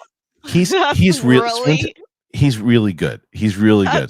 So he's funny. He's really good. Nick Frost is a he's really, really good. I have an answer now, and it's a show, not a movie. Okay, what do you got? Okay, lukewarm about, and now I love Severance. Yeah. The first 3 episodes. Oh, okay. Yeah, same. And that's great. Right. Now I'm like seated. Hooked. You're hooked. Yeah. The last episode, I'm all caught up now. The last episode was great. So good. Yeah, it was good. Calvin Severo Panhope. I feel like you should go to Sam Raimi after Far From Home because that movie really is coded to the Infinity War. No, because of the post-credit scene. That's why. Post-credit scene you'll be more confused about if you don't know those movies. Yeah. Abel. Thank you, Abel. Very, very kind. All right, let's see. Next one in here, as we are now at 103, guys. Abel says, I am? No, I'm not. I can hear you. Steph, can you hear me? I can hear you. I don't hear either of you now. Okay. I think it's a you problem. It's a you problem. Can you hear me? You sign out and come back in. I didn't push anything. You get out. What? Sign out. I don't know come back. Here. Oh, you cut me off. I see you're doing a Harloff thing. No, idiot. No. Fucking Harloff thing. Okay. Wow. Everyone, I love that everyone can hear him. I love that everyone can hear him too, which is hilarious. Sit here. Hold on, I got the text now from my. This is a joke. This is insane. This is so good. I love this. Is the definition only him. Of only him. To make an ass out of you and me. Only him. Can you text this idiot and tell him to sign back out because we can. Okay. Everybody can hear him. Can you hear us now? Only him. I don't need a whole story. Only him. Just find it and send it to me. Oh, I love that's so good. I don't need a whole story. He says. What? How does this keep happening to him? This is on par with this moment in Anaheim. I love that we can actually hear him. Did you tell him to sign out and come back in? Thing you're saying, man. What an idiot. Mike, Kevin Smets was way better than you. You better? Can you hear you? You muted. I texted him. Oh my god. Mike, you are such an overrated interview player. You're so overrated. Oh shit. Oh my god. You might be the worst ever. No one likes you. The fact that he thinks no one can you hear us? him. Hello. No. Listen. I got to told tell you, him to come there were back. so many I don't players that hear were you. better. There were so many players better than you, like so many. And I didn't like dealing with you. I thought you were a baby. Is this a joke? This is You, Harloff's you might fucking- you might be the worst person I ever dealt with. Your Twitter is the worst. Your breath stinks. You're the worst. You're absolutely the worst person I've ever met in my life. No, why is he checking the comments? Check your text. Check your text. Oh my They god. can't hear me. I can't hear them. Come on. This is like for Come on. real I circa don't- early there's- pandemic or is when Mike- like If old there- people I- had to use I will- Zoom. Mike, I'm going to tell you one thing. No, I'm. If you weren't on this show can't right hear now, shit. Steph would have 345 super chats. But Should I because leave you're right on it, back? she loses every week because of you. Yeah. I'll be right back. Give me a You're an second. absolute imbecile, and no one likes you. Do you know that?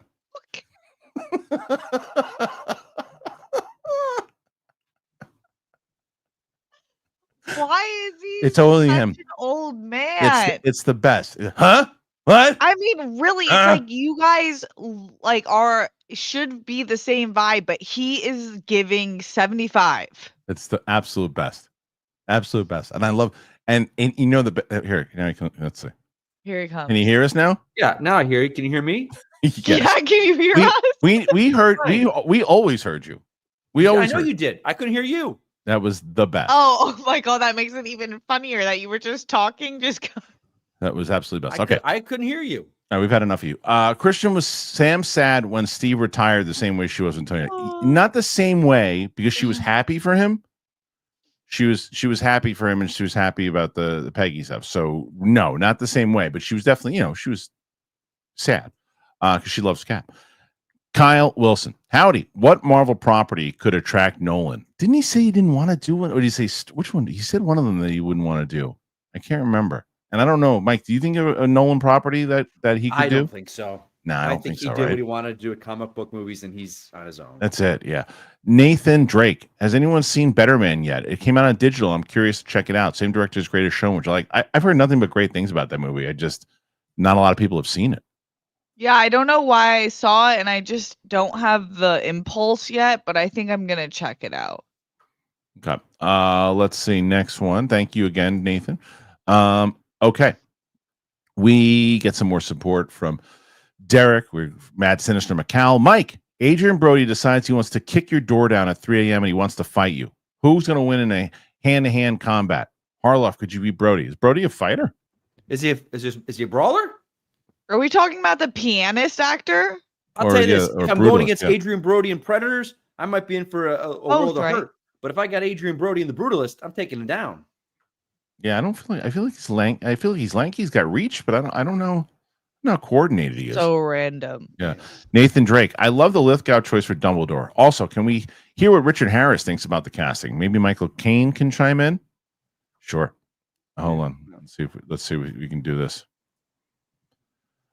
I don't have any music to go along with me at the moment, but Mr. Caine, I loved your work in Jaws 4, but there was no Lithgow, there was no litigation, there was nothing except me and my casting.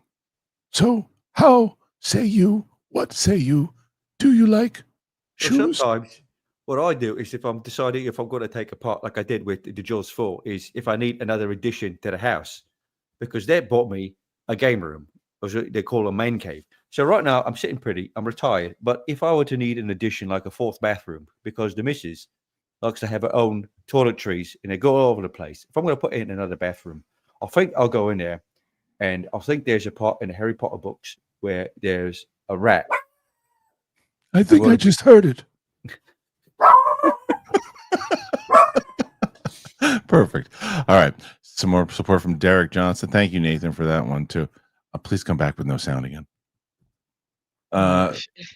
He's muting it. Okay. This That's Sink not Lord. fun. Sam's a real one. I don't think she vibed with Captain Marvel. We'll see. There's a poll currently, and the poll. What does the poll say? Can't see it. Where is it? There it is. Poll right now at 580 votes. Oh, wow, 40 that was really good. No, 46% say that she liked it. 54 said that she didn't. Well, you have to Ooh, find they're out. on their siding with me. Yep. Derek Johnson throwing in some support. Thank you, Derek. Okay, this one is from RODV66. Harloff, great work. Thank you, man. Steph, you're amazing and beautiful. Mike, I like you. I got your back. Unfortunately, I don't make a lot of money. All I can do is one comment for you guys today. That's more than enough. More than enough. Love from El Paso. El Paso. I was just in El Paso. Were you? Hey, buddy, have you ever eaten at Cattleman's Steakhouse, Cattleman's Ranch? What's the taco places that they have? The Torchy's or whatever it is? Torchy's Tacos. But that's like a generic tacos. That's but like it's good. fast food tacos. No, Cattleman's Ranch, anything El Paso, Texas. Let me tell you something. You want some steaks? Holy good stuff. I went there for a wedding. Can we talk about Torchy's? Cattleman's Ranch. Torchy's is really good. All right, Derek Johnson. I try to get into the Lord of the Rings show. I just think I think reading the books made me not enjoy the show. So many things diverge. I just lost interest. Yeah. All right, see you later, Mike. Bye, Mike. We'll get him when he comes back. Yeah, I think that a lot of people felt that way. Yeah, it seemed to be that's a lot of people did say that, at least in comments too. Derek also follows it up. They're making a Gollum movie. They made a video game about it, and it was rated 2.8 out of a 10. I mean, maybe they'll do a little bit more with it. You know, you got Andy Serkis involved, you got Peter Jackson and Fran involved, so we'll see what happens. Call me Jabba. If Rings gets a third season, Mr. and Smith needs a season 2. You know what's funny about that show? I really enjoyed it for the first couple episodes, and I don't know why I lost interest in it. I bailed on it. I'm with you. It fell off for me. I finished it. Yes, I finished it. And to me, the first few episodes were so strong. But then when I got to the Ron Perlman episode and it had, and which I think was the point, that you just don't find out anything about him. That I was like, oh, okay. I guess I see they have a clear POV. I just don't think it's necessarily working that well for me at the end. Sir, Derek Johnson, have either of you seen Beastmaster with Mark Singer? Of course. Of course. If so, how would you compare that to Craven? I haven't seen Craven yet, but Mike can talk about that. What I will say, did you know this, Mike? Do you know who Mark Singer's sister is? Sally Singer? No, Lori Singer from Footloose. I never knew that. I don't know who that is. You ever see Footloose? Is that Baby? No, Ariel. No, you're thinking of Dirty Dancing. She's Ariel from she's John Lithgow, his daughter in Footloose. Oh. That's his sister. I never knew that until recently. It's a very different movie, Derek. Very different. Okay. Yeah, I gotta see. Beastmaster is sci-fi fantasy, and Craven is not. I still need to see Craven. They should do a remake to Beastmaster, by the way. Swords and Sorcery doesn't do too well. They haven't done it well. Derek Johnson, I just watched The Lion King at the Hollywood Bowl, and my God, these original voice actors and music just can't be touched. I know the new movies have made money, but the original will forever be iconic. I don't think anyone's going to argue with you on that. No way. Steph, same, right? Yeah. Okay. Nathan Drake, what is Big Balls doing for Valentine's Day? What do you think he's doing, Steph? He's probably really busy. Well, are you making your rounds? Unfortunately, I'm going to be in court. Why? Yeah, you didn't hear the news? There's some little motherfucker out there. Sorry for my language. I won't say little. There's some very dirty motherfuckers out there. And one of them is going by the name of Big Balls. Yeah, he took Big Balls. He took my moniker, and it was trending on Twitter, and nobody except the few viewers on this show, sorry, Harloff, you got nothing, but they stole my shit. So they said, hey, you want to fight this shit? I said, yes, I'm going to court. That's what I'm doing. Buddy. And then I'm going to bang the judge. That should give you a good result. I And thought so so. the court date's Friday. Yes. And I'm Wow. going to have a steak. To celebrate. No, because I need to shit. Oh, okay. That makes more sense. Right. Okay. Yeah. I love you, Steph. Love you. Okay, bye-bye, Bye. little bitch. Oh. He left. All right. Oh, you want to say goodbye? You know, fucking balls. That's why Big Balls lost his balls. So funny. You see, like this. I saw Big Balls trending. It was the most tweets I ever got. Was people telling me that Big Balls was trending on Twitter. It's hilarious. All right. Let's see. Next one here. What is Big Balls doing for Valentine's Day? He's going to be in court, as he just told us. Derek, Valentine's Day. Do you believe it is a made-up holiday or a true holiday? Express your love to someone special. I think it's a fun one to do when you're first dating. You know, I think like, it's a fun one to do in like middle school when you're passing around little cards to each other. And like, Steph, you and Harry, like Shannon and I, we're both like, we're not doing anything, right? We're like, no. Yeah. We're not. Yeah, I'm the I same. think I'm the same. My wife too. She threw me for a loop this year. She was like, she goes, "Hey, I bought you for the last 12 years or more." We're like, we don't buy. We cook each other. I used to cook steaks for us. That's what I did for a bit, and then I'd make us dinner or whatever. Or we do something like that, but nothing to. And we never get ourselves gifts. She goes, "I got you such a great gift this year." I go, "What the hell are you doing?" Bullshit. I had to go and get a gift. I mean, come on. Are we getting gifts? Are we not? I mean, what is the deal? What are we doing? I mean, Gifts come on on. Valentine's Day. So yeah, I don't think anybody cares on this panel. Maramouth Haunts. What a cool name that is. Apparently, the Muppets have the most views of any Super Bowl ad from this year. What would you like to see Disney do with the Muppets? I would want to see them cover classic literature like the Odyssey. You know what's so weird about that? I think that it makes sense that they do well in commercials. People like that nostalgia stuff in the commercials, but people don't go out of their way to watch it. Because I remember the last few things they've done with the Muppets hasn't really popped. I mean, I like that Jason Segel one. Oh, am I a man? Yeah. I'm going to Or say am something. I a Muppet? You guys probably will not be surprised. I don't like the Muppets. I don't get the love of them. Oh, well, you're not a good person. All right, Joey Pedras gifted 5 memberships. Thank you, Joey. We got a lot of new Thanks, Joey. people coming in, so I appreciate that. Kyle Wilson. Steph, what's your favorite Lebanese dish? Great question that is. Oh my gosh, there's so many. Probably dolmas or stuffed zucchini. Damn. But no one makes lamb like the Lebanese. I'll tell There you you go. that. A rack of lamb. Oh, so good. All right, there you go. It's a perfect suggestion there. Kyle Wilson. Mike, where's Jack Sparrow? Where? I haven't had time to work on them. No. It's been a busy week. It's been a busy week, guys. I'm sorry. Fine. Boston lady. Mouth. I got the HelloFresh from your code, Kristian, and I still have it to this day. I love that. It makes cooking dinner for my boyfriend and I. I love the channel. Thank you, Boston lady. And I always love hearing that. And I always love it. Like I say, obviously, yes, you help the channel when you do that. But I always want you to get something that you think would benefit you guys. And I'm glad that that is benefiting you. So that's amazing. Derek, throwing support in there. Boston lady following up. Makes cooking easier. It really does. It really, really does. Spoontastic 95. Mike's new blue jacket fund. Perfect. Thank you. Derek Johnson throwing in their support. Mike Joyce coming in. Roxy had a good one yesterday on Instagram. Do you have any I was today years old when I realized stories either recently or in the past? Yeah, I just gave you. Mark Singer was Laurie Singer's brother. No idea that was a thing. I didn't know that Rafe Fiennes spelled his name as Ralph Phineas. Until recently? Remember on FCL? So recent. So recently. like, Yeah. within the last couple of years. Yeah. Okay. That was crazy. Yeah. This is what I love about Mike as a co-host. Doesn't do anything. He's just right in the middle of a shot, just gets up and leaves. He's so reliable.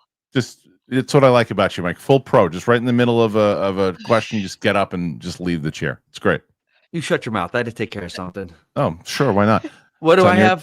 I want you to charge me less than you normally do. Rocky McFly. This is from Mike. As a huge James Bond fan, I just want to say I love your books on Bond. Oh, also, have you watched the new Bond documentary from Roger Moore with Love? Have you watched that? No, I haven't. Well, there you go. Now you know about it. You didn't even know about it. Now did I you? know. I There was you go. 2 years old when I found out they had a documentary on Roger Moore. Oh, okay. I'll watch that. As Thanks, buddy. Steph Thank you for says. the love of the book. Thank you. All right. Derek throwing in a couple support. You're at 112 now, guys. Okay. With Spicy. 15 minutes left. 112? Yeah. We All right. So here. started at All right. 80? So I know how to say his name now. So can you? Let's see. Who am I gonna say has the better shot of actually pronouncing this right out of the two that I have on? Oh man, I hate to do this, but I think Mike's got a better shot at hitting this. Steph, you go first. What am I so? Oh, his. Pronounce his last name, Oh, and I'll tell you who got it right, if anybody. okay. Diagostini. Okay. And Mike, Diostini. you didn't even pronounce half of it. Diagostini. You should say the same thing Steph just said. Diagostini. It's not. I like how you're trying to actually show that you've got some class. It's close. It's D'Agostini. D'Agostini. Oh, The no. ghost. Diagostini. The ghost. D'Agostini. The But it's close. Ghostini. Pretty close. Big Balls couldn't do it. He's getting ready for his scene. Favorite movie score, Dawn H. Mine is The Empire Strikes Back. I got to tell you, James Horner's Braveheart is probably the best. Tim Burton's Pretty damn Batman. Or Good one. Danny The Elfman's Batman. The whole score or just the theme? Well, he said the score. Yeah, the score. That's- So you like that's the whole question. score? Are you talking theme? No, it's the whole score. Oh, I wasn't sure if you were referring to just the theme because the score. It's I read the question correctly and I answer correctly. yeah. This time you have sound on. My favorite right even- now in What? the past few years is the Spider-Verse score. I listen one to too. that the most. Let's go into Matthew Bolton. Percy Jackson movies versus show is perfect example of adaptation issues. Yes, being faithful in the show made it number 1 for Disney Plus. It's a great point, Matthew, and it's actually why my daughter got excited because she would love the book so much. And when she I remember her watching the series, going, they actually did the stuff that all the fans wanted to see, and that's what you do. And that's why you have an opportunity to do it with streaming. And I wish more people would do that. Derek Johnson, Mike, as a fellow DC diehard, are you nervous about how much pressure is on the Superman movie to not just be okay, but it feels like it has to be great? I don't feel the pressure because I have nothing invested, and nothing on the line. But I can't imagine what they're dealing, the pressure that DC's got to be feeling. But also, I think, I don't know. I look at it like this. The first Iron Man movie, if that didn't do well, we wouldn't be where we are today. But they just had faith in the director, faith in the cast. Sure, there was some uncertainty. RDJ was not a certain. Wasn't they were like, oof, we don't know if this is going to work. Yeah. And they just put the right people in front of the camera and behind the camera and let them make a movie. And it seems like it doesn't seem like we're hearing any interference from anyone else Right now. coming in going, don't do that. So it's like they're making the movie they want to make. Now it's up to audiences to see if we like that. Derek Johnson, they did say he signed on for multiple movies, talking about Harrison Ford and Captain America. Yeah, so if that's the case, you probably could see him again.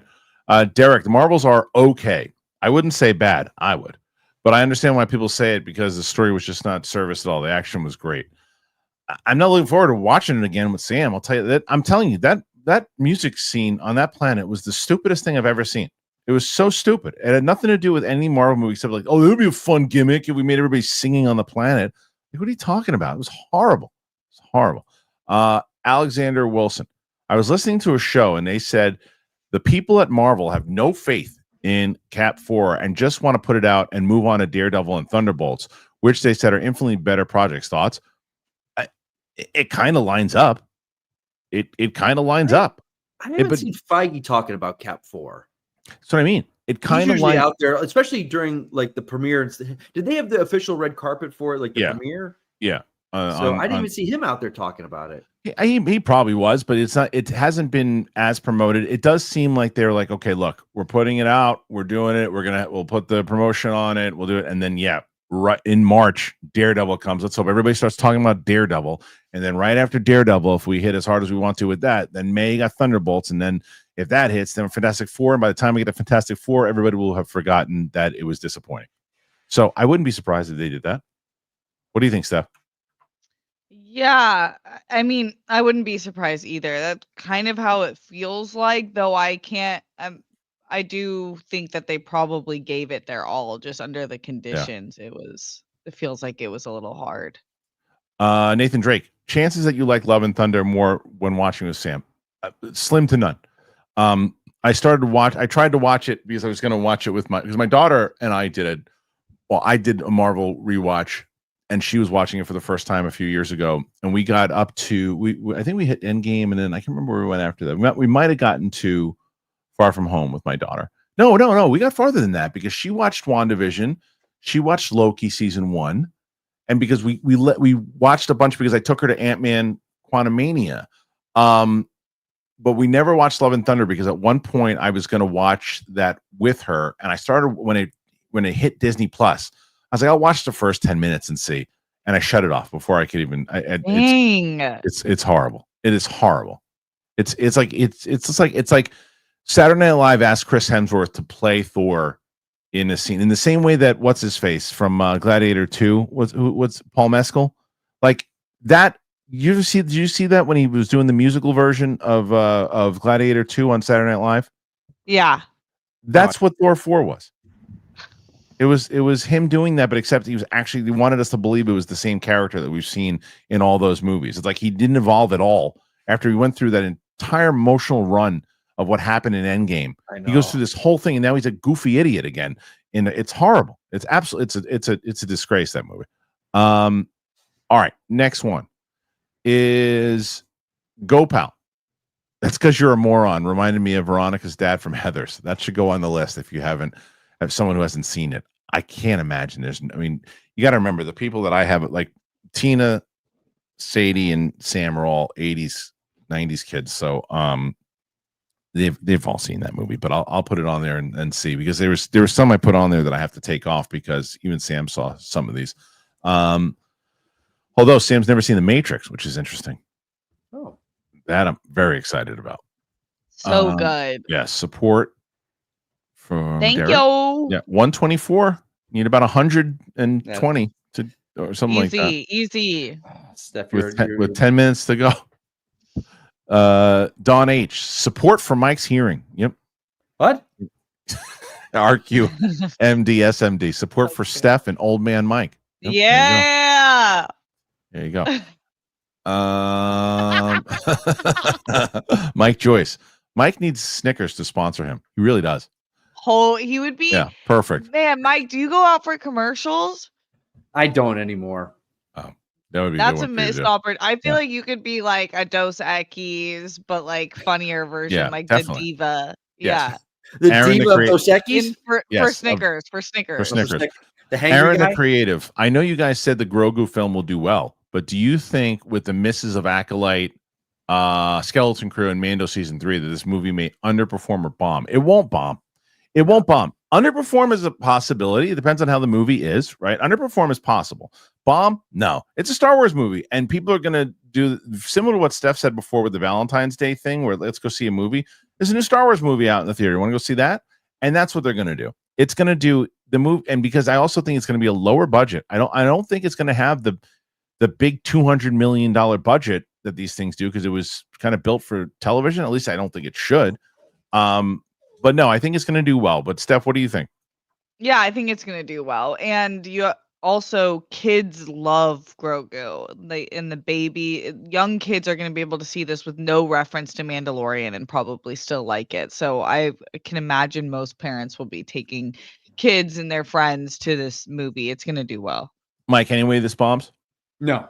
I actually think this is going to do very well, just because it feels like it's been so long since a Star Wars movie, and this is going to be a fresh Star Wars movie that, I think they'll build up to it like Force Awakens energy. Like, it's just like, hey, Star Wars back on the big screen. I really hope we love.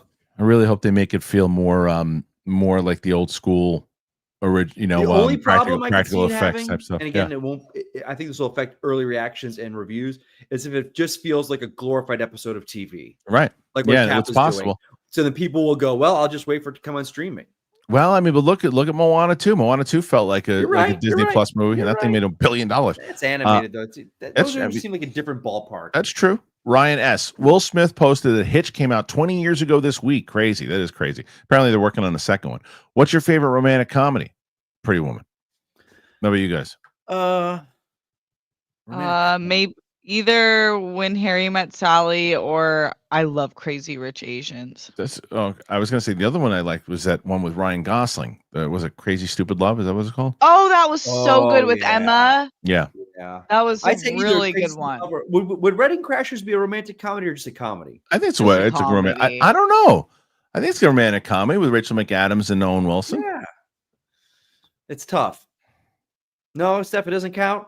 I don't think so. I don't know. I don't know. You can definitely make it count, but it's like one of the best comedies of all time. Yeah, so it's a good one, but I don't know. I think it is a romantic comedy. I think that's the whole point of. I think the point of the story is that he's been wrapped up in this kind of bachelor life for so long, but what takes him out of doing the Wedding Crash is true love. Yeah, romantic comedy. Love is good. It's a romantic comedy. She's a lawyer. Me? Thanks. Yeah. What's with this? Yesterday, Roxy tells me I should have been an agent. Today, you told me I should have been a lawyer. Those are DJ, two in the same. I know, kind of. DJ Case, The Accountant 2 trailer dropped today. It looks pretty good. I'll tell you, the trailer did look good. Did you guys see the trailer for this? I haven't watched it yet because I love the first one. And I got pretty close to a role in this second one. I went through a couple really? rounds of auditions and callbacks. So I was bummed to get it because it was a great role. I'm hoping it's in it. I would love to see what it does, but I'm very excited for this movie. Yeah. I can't believe the last one was almost 10 years ago. That's pretty nuts. Is that true? 2016. Wow. I remember seeing it. I saw a sneak preview. I like that movie. Before it was even out. And Affleck had been shooting Batman vs. Superman, but people were still not sold. I go see this movie coming out called The Accountant if you have any doubts about Affleck and Batman. So that's the one that I'm going to. I'll definitely watch that one with Sam before the second one comes out. Yeah, you have for sure. Or maybe even watch it with my wife, because I don't think she's ever seen the first one. My wife's C Black. Read the Vulture magazine article. Read the Vulture magazine article about Cap 4. Why does that have? Do they have like a lot of details and stuff in there? Ooh, juicy behind the scenes content. I know what's going on. Armada. Reaction to Lighthouse coming with Tina. Quite possibly. I just found Tina, who is a horror thriller fan, has actually never the Nosferatu is the first Robert Eggers movie she's ever seen. So we'll probably watch The Witch. We'll probably watch Lighthouse, which I've never seen, and we'll probably watch The Northman if The Witch does well. I mean, not The Witch, Nosferatu, because what I don't want to do is keep putting Tina through. Poor Tina, she's been on a bunch of reactions. We have really good ones on, and like the Transformers one we did the best for her, but I got to find her a series of people who go, oh my gosh, how are the people? How are your fans and the Transformers fans getting along in the comments? You transform not the Transformers you've been doing, the Transformers 1, the animated. Oh, okay. So they were fine. Stay away from the King of the Wicker people. Thoughts on WB's future? Several live service games close to 200 million bombed. The last several movies have also bombed. If the Superman movie doesn't hit, will WB survive? Survive, yes. Sell, maybe. It's been rumors already that they were going to sell, so they're probably going to wind up selling. No, I don't know, man. I don't know. All right. DJ Case, Mike's wireless headset fun, so he can walk around. That would be amazing. Nice. I got to get Mike better lighting. He's like filming from the Batcave. Modern. Mladen Kulik, has Tina seen the 3 Narnia? Not today, I can't. No, the 3 Narnia movies. I'll put this on there and I'll see Narnia movies. Cool. I know. I deserve it. Narnia movie? I'm surprised you can hear me. Narnia movies. So there we go. 3 Narnia movies. That's it. 130 questions so far. Would have been a lot more, but Mike's terrible. Rod V66. Cattleman's Steakhouse is great. Yeah. Kristian, you're thinking of Chico's Tacos. No, I'm not. No, there's Torchy's Tacos. But it's Torchy's Tacos is in Houston. I don't know if it's in. Oh yeah, I've had Torchy's. Yeah, it was in Houston. When we went for the Schmodown event. I went there with Brad Gilmore, and I couldn't believe how good it was. Really good. El Baba Yaga. Mike, I believe in you, but I'm poor. Maybe one day. Hey, that's good enough. Day Napper, what are some movie characters' names that just stick with you? Baba Yaga. For me, Trip Fontaine from Virgin Suicides and Daniel Plainview from There Will Be Blood. It's a good one. Vincent Vega. Vincent Vega is a good one. Oh, yeah. Look at that. Vincent Vega. I just saw somebody post that too. Vincent Vega. No? I don't know. No, you guys are on fire. Yeah. Legolas? Legolas. Okay. King of the Wicker people. Movie suggestion. Lucky number 11. Great cast. Josh Hartnett, Freeman, Kingsley, Lucy Liu, and Tucci. This movie has been in my top 10 since I've seen it. Lucky number 7 is a good one. That is a good one for sure. Have either one of you guys seen it? No? Okay. Paige Chowdhury. Kristian, so glad Trade Coffee is back. People use that code. Get it. Mike is so handsome. Steph's a real beauty. Look at Paige. Paige is awesome. Thank you. Yeah, I don't understand. This is the one I will say. I understand when it comes to there's certain things when we have sponsor wise, it's like, that's not for me. If you have, and Steph, you know this is better than anything else, and they're not even a sponsor today. Trade Coffee, I want them to come back. So I'm hoping everybody gets at least one bag. Yeah, they're legitimately good. They are the best. And the house just smells so good. Everybody get a bag of Trade Coffee for me. Just do me that. favorite because I want them to come back. Derek Johnson, I just saw the Accountant 2 trailer. This movie looks like it's going to be special. All I'll tell you is this, and Mike, you probably know because you read some of the script.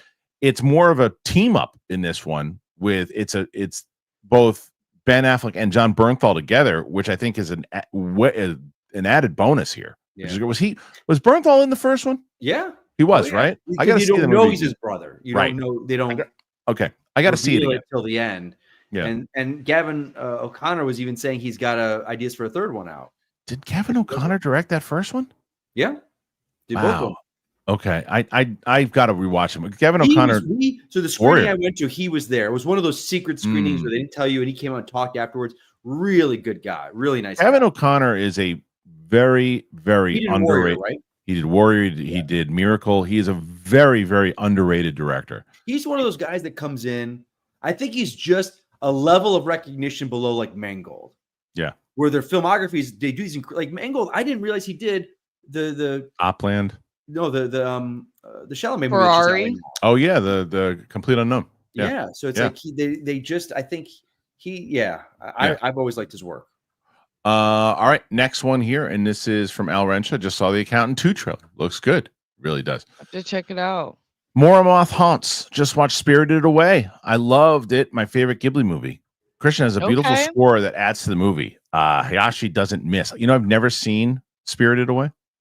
Really? I should probably put that on the list for myself, right? Steph, those movies, Studio Ghibli seems like your bag. Oh, is it? Yes. That was like my Disney growing. I watched Disney too, but the Spirited Away movies were everything to me. They are so different than American animated movies. Sure. Like Harry, I'm having Harry watch them and he really likes them, but he is like, these are weird. I'm like, yep, they're weird. I gotta check it out. Kyle Wilson. I Heart Huckabees for Sam. Would anybody watch that? I don't know if anybody would watch it. Derek Johnson. I 100% agree with Kristian on Thor 4. He never grew or never evolved. He was supposed to finally take his spot as Allfather, and he was just a clown. They really went so overboard with the humor on it. I'm telling you, we talked about this at great length. Taika was like, I'm doing whatever I want to do now. I don't care. I'm just doing whatever. I'm doing my movie. And like he's just being Taika, and it just didn't fit. That was I missed the Schmodown, and I regret. It sucks that it's not around anymore. But I think it was like right before that movie came out that we announced it was over, and I was like, seeing that movie, I'm like, thank God I'll never have to watch this movie again. Right. That's why, because I was just like, I don't blame you. God, I don't blame you. Abel John, Kristian, Sam has such a soft spot for Loki. What do you think her reaction will be when she sees the Loki series looking at his character arc throughout the MCU? I think she'll be happy that he's coming back, because I don't think she fully grasped what happened when we saw the scene in Endgame. Like I don't think she put 2 and 2 together that, wait a minute, he could kind of be around in another universe. So I'm excited to see how she says, oh, he's back. She loves Loki. Marmoth Haunts. I'm making beer cheese soup. What are you guys known for? Make a good onion dip. What dishes are we known for? Onion dip's good. Or just in general, or for a certain event? Yeah, like no. What's your go-to dish? Oh, I don't have a go-to. Anything I make is fire, and it's always new and unique. Damn, I like the confidence. I like the moxie. Yeah, I got burgers all day long. I'm a grill. I bake a lot. I'm a grill guy. I'm known for like chocolates and baking stuff. Ooh. Rocky McFly. Hey, Mike, what was your favorite part about writing James Bond? I can answer that for him. Having Brad Gilmore do all the work. You shut your mouth. Shut your mouth. That was 2 years of my life. What did I love writing about it? My favorite, like not just rewatching the movies, but just for me, Bond is so attached to my childhood. My grandfather introduced me to the character, so it was, and he's passed since then. So to remember, I can remember every film I saw with him in the theater and where I was and what theater. So it's such a stroll down memory lane for me. Those films, yeah. Okay. All right, so we got 135 right now, guys. It feels like our numbers are going down. No, we're a little over time right now. So so you guys are doing good because we still have questions. See, normally any other week, if it wasn't for this girl, we'd be killing these numbers. This girl named Roxy. There's one. Roxy, her helper. Dancing Dog 60. Is the G.I. Joe Transformers film still happening? I hope not. I think potentially it could be a blast. I hope it's not. Although I'm old. Steph, can I finish this freaking question? Is that all right with you? No, I'm old. Steph, do youngins care about it? I don't think so. Yeah. I will think say if you this. asked most Gen Z or Gen Alpha if they know what G.I. Joe is, I think most of them won't know. You need to give Michael Bay $100 million and let him go make a rah-rah America Please. G.I. Joe movie. Please no. You do. Please no. No, I couldn't disagree with you more.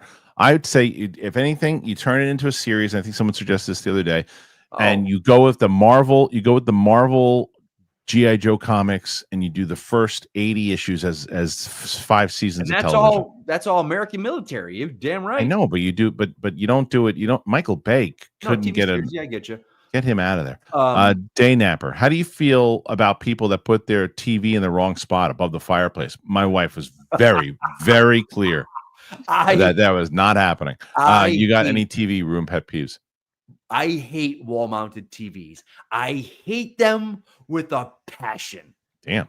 Where are they supposed to go? On a stand. Fucking hanging on the wall looks like shit. No, Okay, you not know, really. That's a good one. nothing about interior design. Like, Yeah. I know everything about feng shui, Steph. Feng shui, baby. Do I have any TV room? I guess if you have a small TV, don't invite me over to watch something on the TV. That's fair. Holy shit. Yeah, it's true. TV snob's good to be a Come TV. over.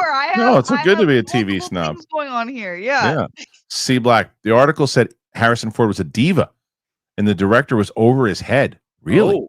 Everybody on set knew the movie was doomed. Can you send that article in the chat? Vulture, you said? Or Vulture or Luke or somebody? Can you find that? I want to read that. GoPal. Is it right that Vincent Vega was supposed to be Vic from Reservoir Dogs, but there was an issue with getting Madsen back, so they made it his brother? I don't know. That's interesting. I've never heard that before, but I like that they made it his brother. That's awesome. No, I didn't know that. But Michael Madsen showed up in something else.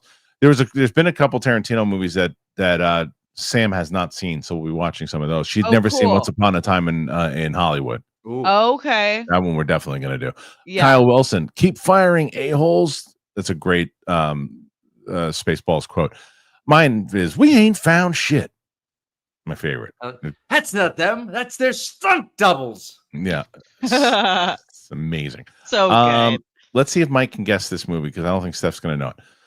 Hey, Ring, they're hurting Tom and Tom's penis. Top Secret? No, you're in the right decade. Spies Like Us. You're not. These aren't horrible guess. Say guesses. again? Hey, Ring, the Herson home Tom's penis. Oh God! Is it Aykroyd or Bill Murray? Your mind's going in the right place. It's John Candy and Splash.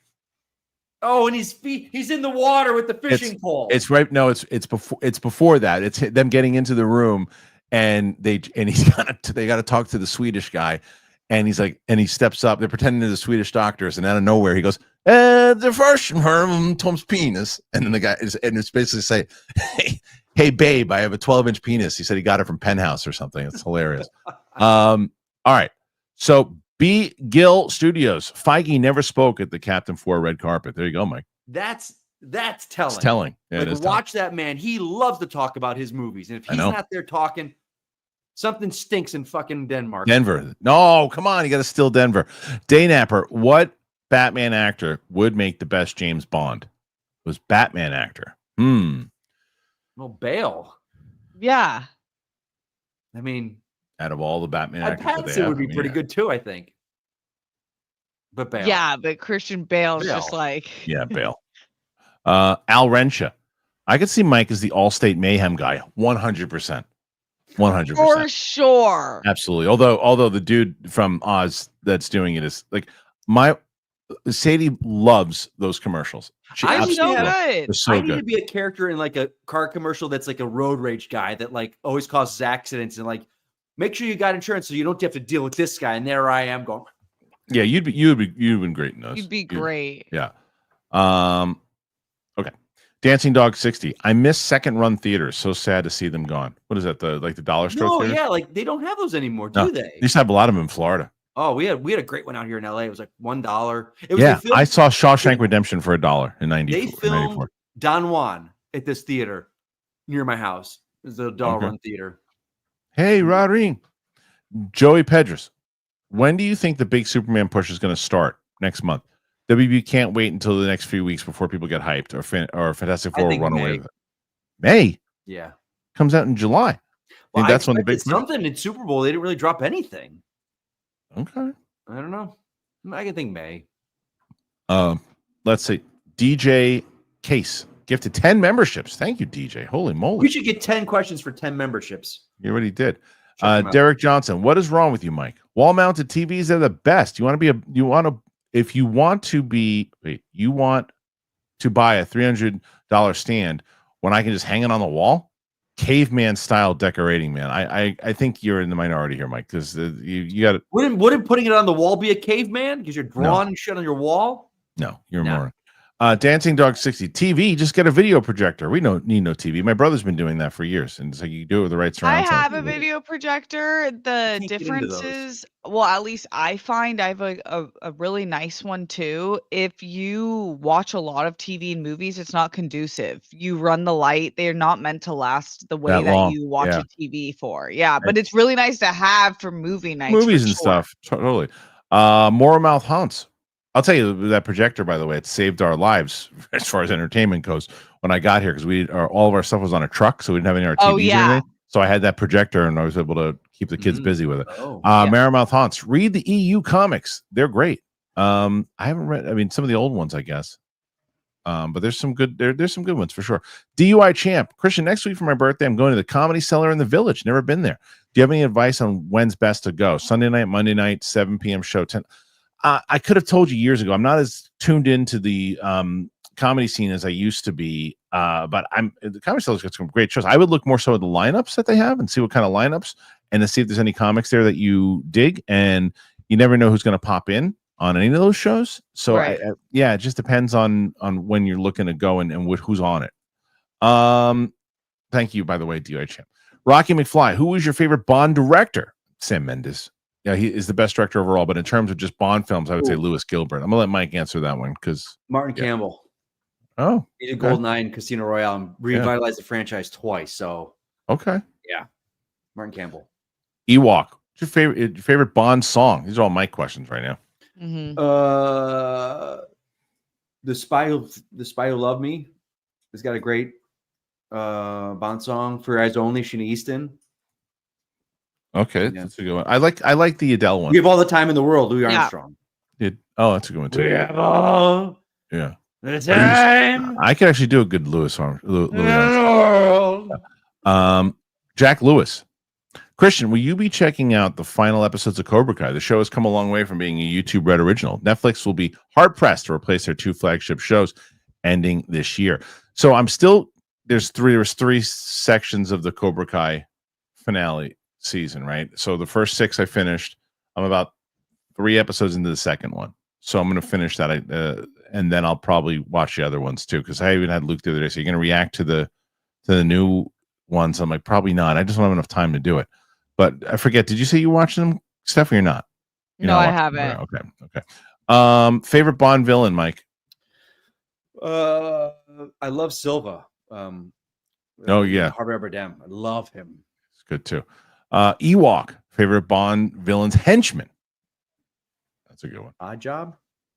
Damn, another one. Knick-Knack's good. Odd Job. Dancing Dog 60. Roger Moore was the best Bond, smooth and funny. Yeah, he's the Bond I grew up with. You love Roger Moore, but you like Timothy Dalton the best. Oh, you know what? Dalton's my favorite. I was going to call you and tell you that I got pitched Timothy Dalton to do the show, and I was going to have you interview him with me if he came on, but it didn't happen. But if he was going to come on, I was going to ask you to do it. Is it something that could happen in the future? I mean, it always could happen in the future, but there's some projects. When you mean pitch, what does that mean? Like, well, so the talent agency will say, "Hey, these particular people are available. Would you?" And I said, "Timothy Dalton for sure." And then they reach out, and if we get a bite on it, they come back. Oh, so they reach out to his people. Yeah, they give me a list of people that I'd be interested in, and I say yes. God, and that would have been incredible. Yeah, I'll get if I get him, I'll have you on to do it for sure. All right, guys, we come to an end. 150, the damn good showing. Yeah. Damn good showing. Any other week? Yeah, then you're in the running. Insane. Well, sorry, 151. C Black, how many set leaks for Doomsday in March? That's a good They're call. you're already taking pictures of all the actors that are showing up in London. Yeah, right there'll be now, a lot. There'll be a lot. Did you hear though, Harloff, that like the people are already worried about the effects? They're like, this movie's filming now, comes out next year, like, and the effects, like, what? Enough time. Enough time. It's a movie. Anyway. If they start shooting now, it'll be I out. want you all right. to take the amount of questions that Roxy got yesterday, but subtract her super fan and just see what that number is. Because my ego is taking a hit here, guys. My ego is taking a hit. Well, Derek Johnson gave you guys a bunch of stuff today too. Derek's my boy. Yeah. So, nice try. Anyway, 151 is pretty good. Now the question is, can Coy and Winston do it? They didn't. What did Coy and Winston pull last week? Do you remember? Were they even close? I think they were number after 3. us. I think they were. No. You guys were 4th. They had Christ, we suck. Yeah, they were 3, and then Roca was 2, and Roxy. Well, this will be the 3rd week in a row. I don't know if we've ever had. Well, Capes and Cows might have won 3 once, but Roxy will be the first single person to ever do it 3 in a row if she did it. Dancing Dog 60. We tried. We did. We'll see, but I don't want to hear how the Capes and Cows wins it every week because they haven't won in like a month. So there you go. No, you got a super fan in there that's killing us. Hey, but that's life. That's life. The way. That's it. All right. The cookie now, and another thing is, thanks to Mike Joyce, yeah, the socials are now posted. Every video that goes up, the socials are in there. So, nice. All right, let me start. So where can they find you? From the person they actually want to hear from. At Steph Sabra. And you. At Mike Kalinowski. Perfect. Come on, baby. Guys, thank you so much for being here on the show today. I really, really appreciate it. Very nice. And I really, really want to tell you that everything that you've been doing for the show, whether it's signing up for memberships, whether it's super chatting in here today, getting one of the sponsors, it does not go unnoticed. Thank you very, very much. We got a lot going on, man. I'm going to put my spoiler review up of Captain America over the weekend, maybe even tomorrow. Roxy and Roca are going to be on together on Monday. Maybe they can shatter the record on Monday. We'll see. Roca going to be hosting the show himself on Tuesday. Joe Manganiello interview on Wednesday. And then again, reactions. We got Endgame coming out, Tuesday reaction. And on Friday, Nosferatu. So make sure you check out all that stuff. Thanks for being here today. You guys rule. Thank you to PLD. Thank you to Luke, who produced the show. Appreciate you guys, and we'll see you on the flip side. Bye-bye.